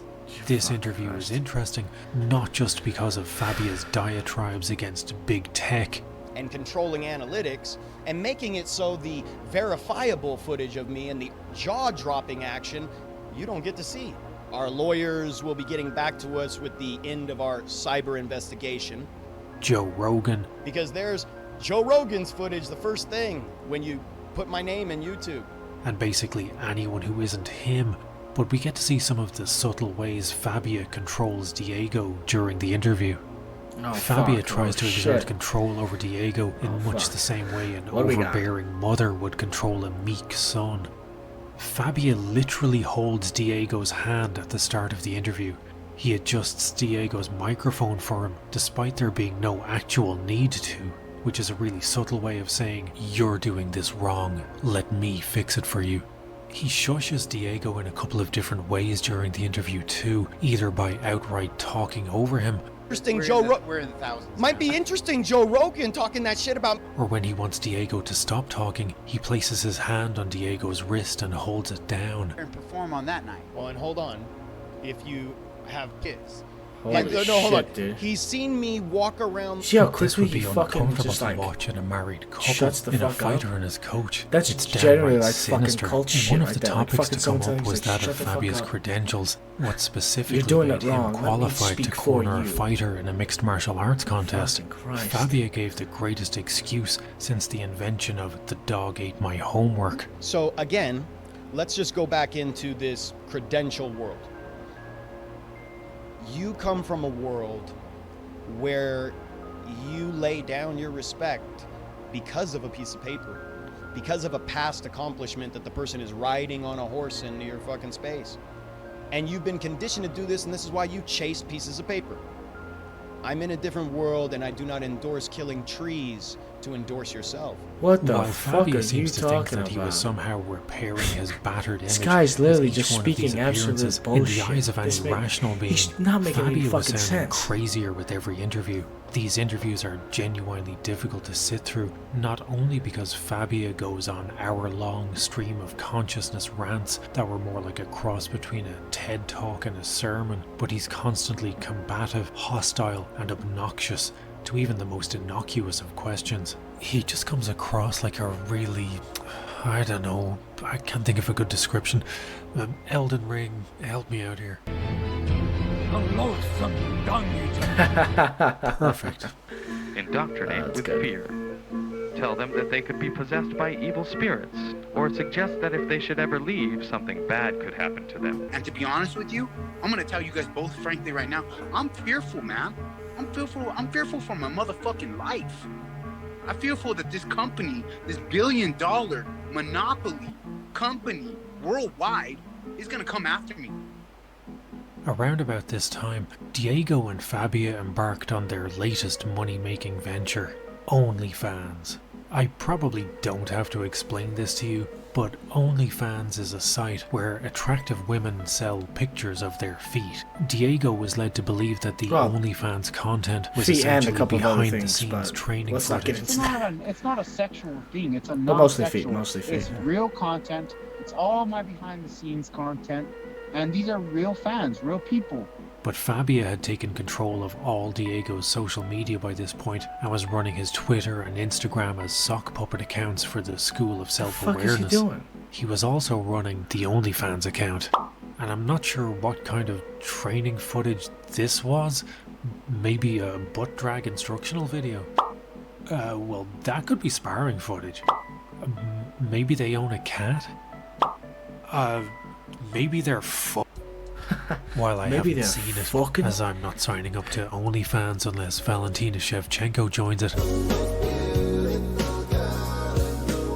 The content Okay, I was gotta admit, simply she kinda training looks bad. footage She that looks Fabia kinda tried to bad. spice up with some salacious descriptions.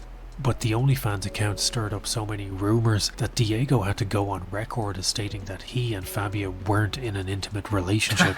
In May We are of not 2021, homosexuals. Diego was Oh my scheduled God, for what his a final fucking- walk to the what a octagon headline. after one of the Holy longest shit. careers in MMA and being a perennial fan favourite. His retirement bout would see him face Donald Cowboy Cerrone. But Fabia had to go and Fabia it all up. Fuck, I can't do his face, damn it. Diego was being I don't have interviewed hair by long enough Paul for that. Felder and Megan O'Leary when Fabia, who can't not be the centre of attention, barged into the room like the Kool-Aid man with a god complex. Hey, real quick, guys, just because you don't know who the hell I am, and you guys have heard a lot of shit talk and all the good stuff. Let's just cut the bullshit on commentating. No low blows on this guy. No. As soon as Fabia enters the room, Diego's demeanour changes. He constantly looks down, hands folded in front of him like a child being scolded. Fabia proceeds to go on yet another street corner lunatic rant about how unfairly he is being treated in the media and by the UFC's commentary team. Go to Google, go to YouTube, and just, no, real quick, put in my name and then see what's going on with the slander. I've seen it. Okay, so you've seen it. They're all well aware of it. Oh, so if you're well aware, why are we acting like this didn't happen? O'Leary and They're Felder not fucking handled talking the about interruption you, dog. perfectly, They're talking about with something about O'Leary him. pointing out that Fabia is making Diego's retirement all about him. Why are you This is not about you. This is Diego's fighter meeting. You guys are like the tough guys and all this stuff. If nobody's I don't gonna know what the fuck you're talking about. I will never understand how no one pointed out that the reason the media was treating him unfairly was because he came across like Charles Manson at a yoga seminar, but maybe Felder and O'Leary are just better people than I am. But Fabia wasn't done getting his stench all over Diego's retirement. In an attempt to play five-dimensional chess with the UFC, Fabia requested Diego's entire medical history from the UFC's medical department. He had been railing about the long-term effects of fighting for a while and was possibly gearing up to sue the UFC, whether he was really concerned about CTE or whether he saw the UFC and Joe Rogan as being instrumental in the public slandering of his name and just wanted some revenge is up for debate. But the end result was that the UFC, in one of the rare moments that made them look like the good guys, were now wary that Diego was having cognitive issues. But more importantly, the direct quote that I received was, you stated that the quote, long-term effects of Diego being an MMA fighter were your basis for requesting it. Yeah. So I went through this with Mark Hunt, and here's the reality. If you're concerned or he's concerned that he's having negative effects, then we're not going to fight him. And I'm going to pull the fight right now. And we're going to call it a day, and we'll release him, and he can go do something else with his life. Because I'm not putting anybody in that cage that doesn't feel 100%. They cancelled Diego's retirement bout and released him from the UFC. After a 17-year career, dude. God Diego damn. left the UFC not of his own volition, but thanks to the lunk-headed machinations of a greasy-haired bargain basement Jim Jones. Fabia and Diego's relationship would limp Jesus onwards, Christ, with Fabia that's fucking posting terrible, under the dude, to guise get of fucking Diego's kicked out because Instagram some that he fucking was free at crazy last, son of a and bitch tagging has multiple full other control over MMA you. promotions in the post. But the straw that broke the charlatan's back came not long after, when training footage surfaced that would look ridiculous if you saw it in Karate Kid 5 LaRusso in space. The first footage to leak was of a blindfolded Diego in a boxing ring being whipped with a belt. Whoa, what So the far, fuck? so Fabia. But when the rest of the tape leaked, it showed Diego hanging upside down, getting punched and kicked by Fabia in what was alleged to be a body conditioning session, but looked more like a Cenobite training video. For a man who was so concerned about CTE, Dude, this Fabia is seemed to have basically no fucking problem torture. He's repeatedly fucking punching a torturing him. defenseless What the Diego in fuck? the head. The tsunami of criticism from fighters and fans alike that followed the release of the video seemed to finally drive a wedge between Fabia and Sanchez. By May of 2021, Sanchez confirmed the parasite known as Joshua Fabia had finally been removed from his life. But while Thank Diego was done fucking with God. Fabia, Thank fucking Fabia God. wasn't done with him. Oh, fuck. God damn it. Of course not. God, son of a Joshua bitch. was determined to prove to the world that no matter how low their opinion of him was, it could always go that much lower. In an attempt to shift blame for Diego's mental health away from him, he leaked extremely private emails Diego's wife had sent to the UFC in 2018 before he had met Fabia about her concerns about Diego's state of mind. He aired any and all of Diego's dirty laundry that he could find, What a claiming fucking that he had prick. been sexually abused and that he was an addict and that Fabia was his sponsor. But had Fabia known anything about 12-step programs, he would know that in order to be a sponsor, you must first be a recovering addict. So either Fabia just played himself and exposed that he too is a recovering addict, or he was just proving that he is a spiteful, 5'2", This guy's guilt-edged, fucking insane. shit-munching Absolutely troglodyte. fucking insane. If you've ever been in a true state of despair, whether it be this due right to the here. loss of a loved one or turmoil like divorce, the kind of stress where you have trouble sleeping but even more trouble getting out of bed, This guy's just you'll know fucking there comes crazy, a dude. point where you just wish someone could come along and just fix it for you. It's not difficult to see how Fabia took advantage of Diego's vulnerability at a time when all he really needed was support, not the poisonous words of a charisma-free David Koresh fanboy. But to end on a positive note, since his emancipation, Diego has remained Fabia free and has returned to fighting. Most recently, he fought under the Eagle FC promotion against Kevin Lee. At least he's And while he back did to doing win what he loves, at hopefully. almost 40 years of age, fighting a 29-year-old, he put on his best performance since 2019. As for Fabia, I guess that's kinda he good. was last seen being launched out of Rohan by Gandalf the White and hasn't been heard from since. A good con man takes a little bit of truth and a lot of lies and pulls the wool over the eyes of the ignorant.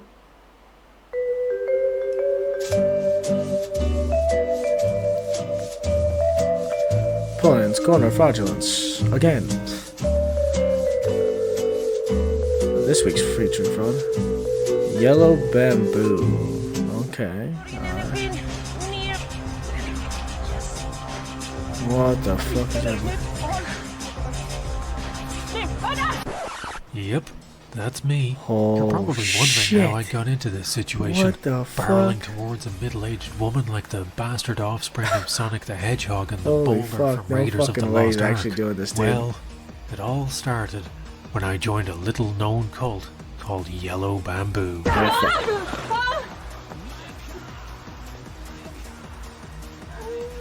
Dude, he just fucking And one socked of in the most fucking frequently face. asked Holy questions shit. I've gotten since my first video on fake martial arts is, what the hell is with that guy flatlining an elderly woman and then faking a heart attack to get out of it? That clip is from a documentary called 3 Miles North of Malcolm, and at the risk of turning this martial arts video into a what movie the review, fuck? I'm about to review this movie because holy shit, this is the greatest thing I have ever seen. This is my generation's Citizen Kane. 3 Miles North of Malcolm follows the journey of a group of disparate weirdos who have found themselves in the forests of Sweden at a festival called Angsbacka. Think of Angsbacka? like Comic-Con, but for cults. There are 100 different flavors of crazy on display, and our protagonists get to sample each one. The group consists of various oddballs, most notably Siddhartha, the guy who desperately wants to be seen as the wise and benevolent group leader, but is mostly hated by everyone because he's deeply weird and very obviously desperate to get into the pants of every woman he meets. I would like to have some massage.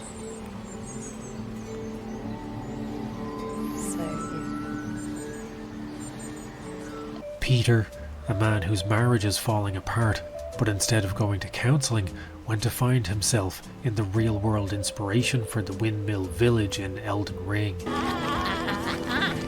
Luce, who at one point in this movie genuinely seems to become sexually attracted to a tree, and Nick. Nick is the star of this film. Nick is a down-to-earth rugby coach who appears to have walked through a magic wardrobe and emerged on the other side in the middle of a maelstrom of literal tree-hugging, bongo-tapping, group-hugging insanity.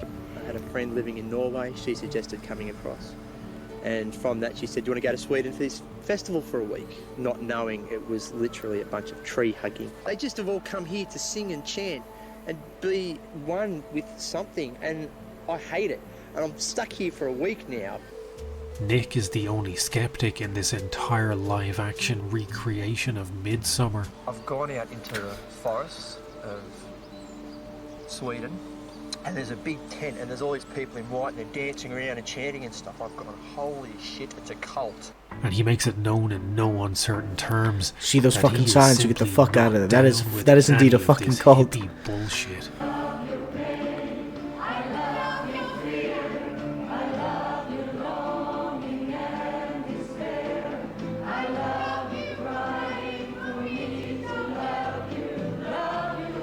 See, this is the point where I just walk the fuck out, because there's no way I'm dealing with that shit.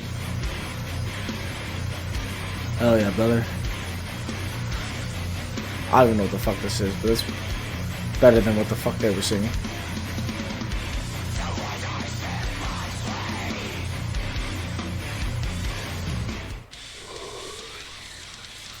It was the biggest pile of shit I've ever heard. I mean, I've heard a lot of shit in my life, but that was tops. Just, I love your despair and I love your pains. What if you actually don't have despair? What if you like trying to go up to someone and say, "You're happy, and that's cool. Like, well done. Good luck with all that." All these fucking tree huggers.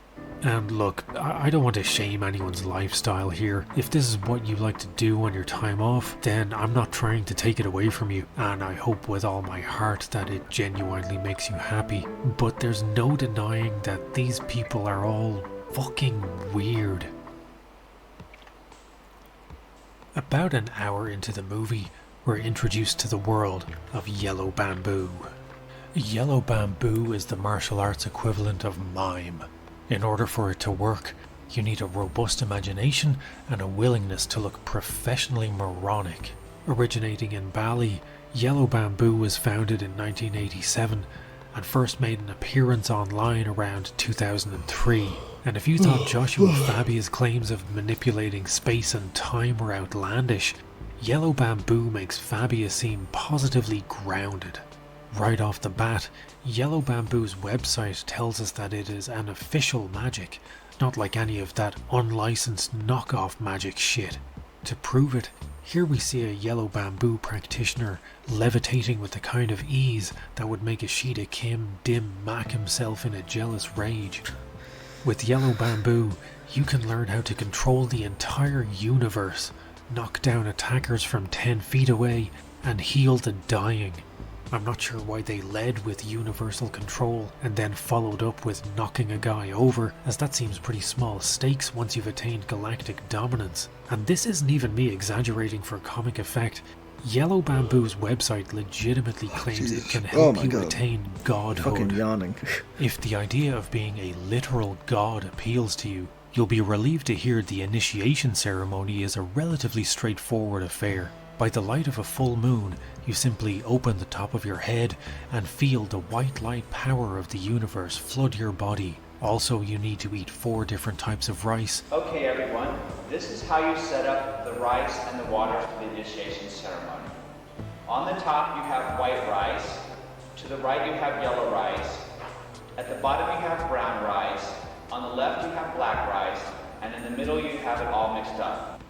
So basically, if you've ever been to an Indonesian restaurant, congratulations, you're at least a level 2 Yellow Bamboo master already. Thankfully, they also have a warning letting us know we should only learn Yellow Bamboo from a licensed instructor, because God knows learning levitation and Hadoukens from a charlatan could be really dangerous.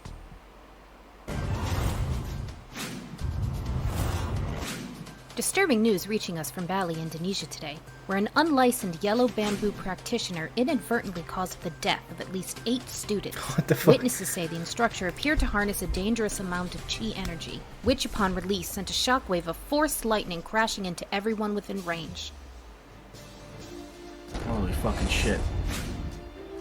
Until the results of the post-mortem are released, it is still unclear as to whether any of the students had one toe pointing up and one pointing down, also known as the Dillman defense. Please Okay, be warned that's that this good. footage Brought contains it right scenes of a back to Dillman, distressing that's nature, funny. and you may want to have underage children leave the room.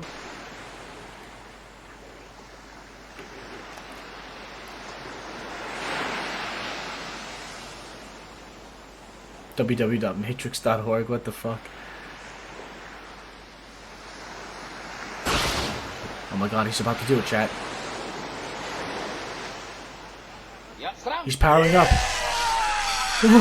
Oh god, the terror! The horror! Yellow bamboo practitioners were infamous for antagonizing other martial arts communities in the early days of the internet. Why the fuck would you try to antagonize a fucking actual martial arts place when you know your shit is bullshit? This led to a now infamous showdown between the inhabitants of Fantasia and people who choose to live in the real world.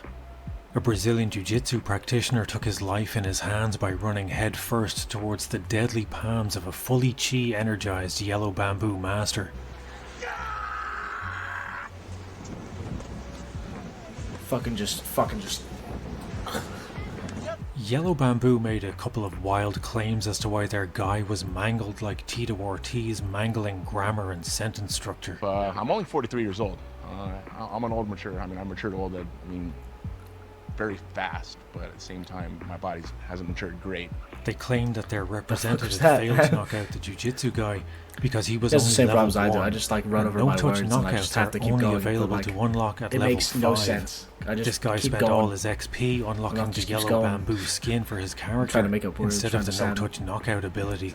They would later completely I'm contradict doing it. themselves when they stated in black and white that you can learn a no-touch knockout in only 5 days. So I'm guessing it's 1 day of training per level, and it was this guy's first day on the job.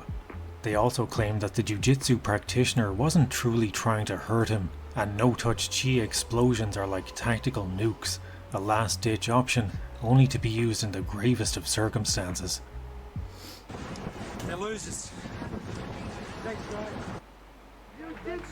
This is the interview that had most of Australia talking today. Canadian magician James Randi has written a number of books claiming people who profess to have supernatural powers, such as spoonbender Uri Geller and medium Doris Stokes, are nothing more than magicians themselves.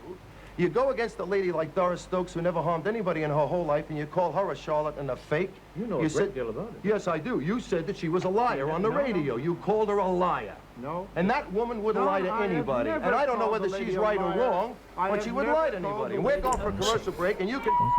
We'll be back with Diana Track. Whoa, dude, you can't just be This leaving is a James hard R. Randi. Randi is a former stage magician turned psychic and paranormal debunker. He founded the James Randi Educational Foundation in 1996, with its purpose being to promote critical thinking and investigate claims of the paranormal, pseudoscientific, and supernatural. The JREF offered up a prize of $1 million to anyone who could prove beyond a shadow of a doubt, in fully controlled circumstances, that they had psychic, supernatural, or paranormal abilities. In 2003, Yellow Bamboo claimed that prize. According to them, they had used their no-touch knockout successfully against a representative of Randy's, but like everything with Yellow Bamboo, their claims were more outlandish than the prospect of Brendan Schaub getting another stand-up special. Again with the fucking Brendan Shaw Their jokes, verifiable dude. video It's- evidence was filmed at night, using a potato, in an area with worse lighting than the last episode of Game of Thrones. Every person who has seen the footage said it's next to impossible to tell what's actually happening. Yellow Bamboo said they had done enough to pass the initial stage of the test and claim the $1 million, but Randy rightly pointed out that the test wasn't performed under the required conditions, evidence of that and guy that having Jocko fucking Tree, supernatural the abilities. man allegedly He just blasted fucking- into the nether realm by fucking chi force energy, pushed him, had dude, to the invalidated the ground. test before it had even begun by conducting it outside of the agreed conditions. Yellow Bamboo's representative who witnessed the alleged Hadouken was a man named Dr. Alvin G. Donovan III, a name that crops up frequently in Yellow Bamboo literature. Alvin is also the guy Oh, who we're getting shows some you how Yellow to Bamboo prepare lore your about side dishes for the initiation Donovan ceremony, fucking and has up the recorded, third? I don't fucking and know I his- shit I you forgot his not, name. a Alright. 5-hour-long video of unfettered insanity. Nangangada chakagani meta ring monolith. What the fuck? Is he redirecting lightning like fucking Zuko? What the shit? That energy out from the universe and explode!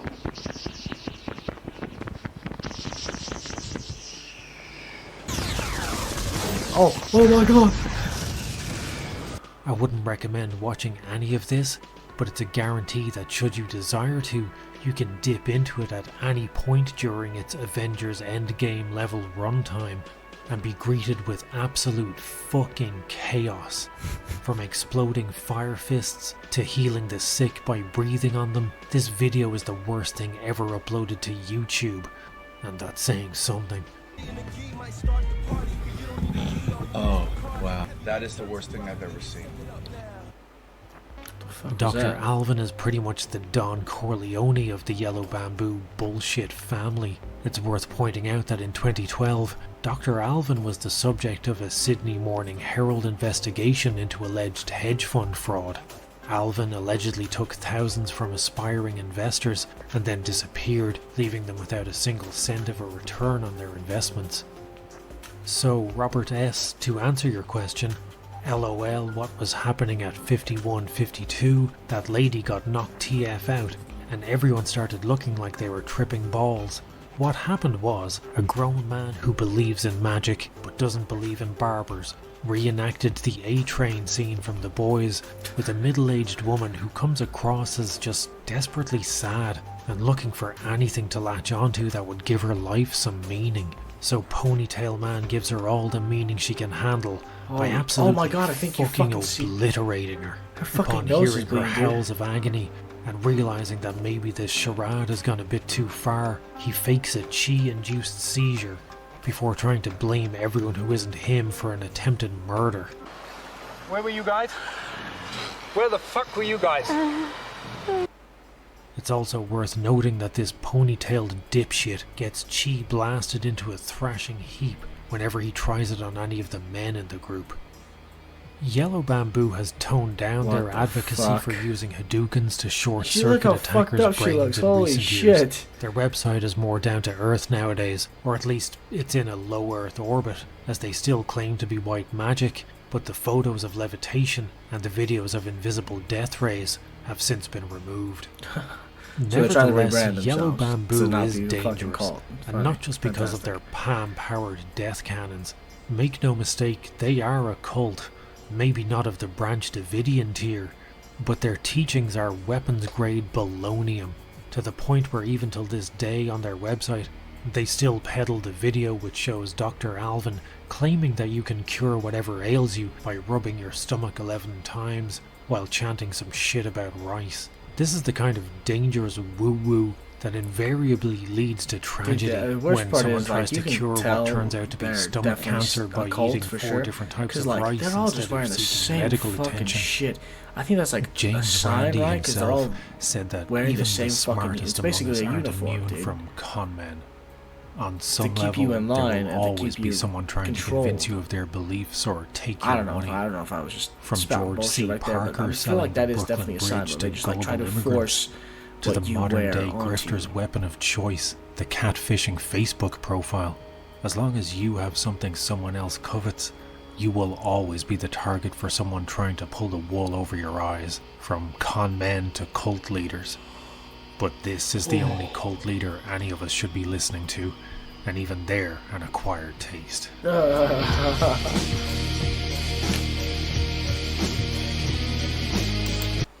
Boy, oh boy, what a fun ride, huh? Learning about all these fake ass motherfucking martial artists, going into some shit I never thought we would.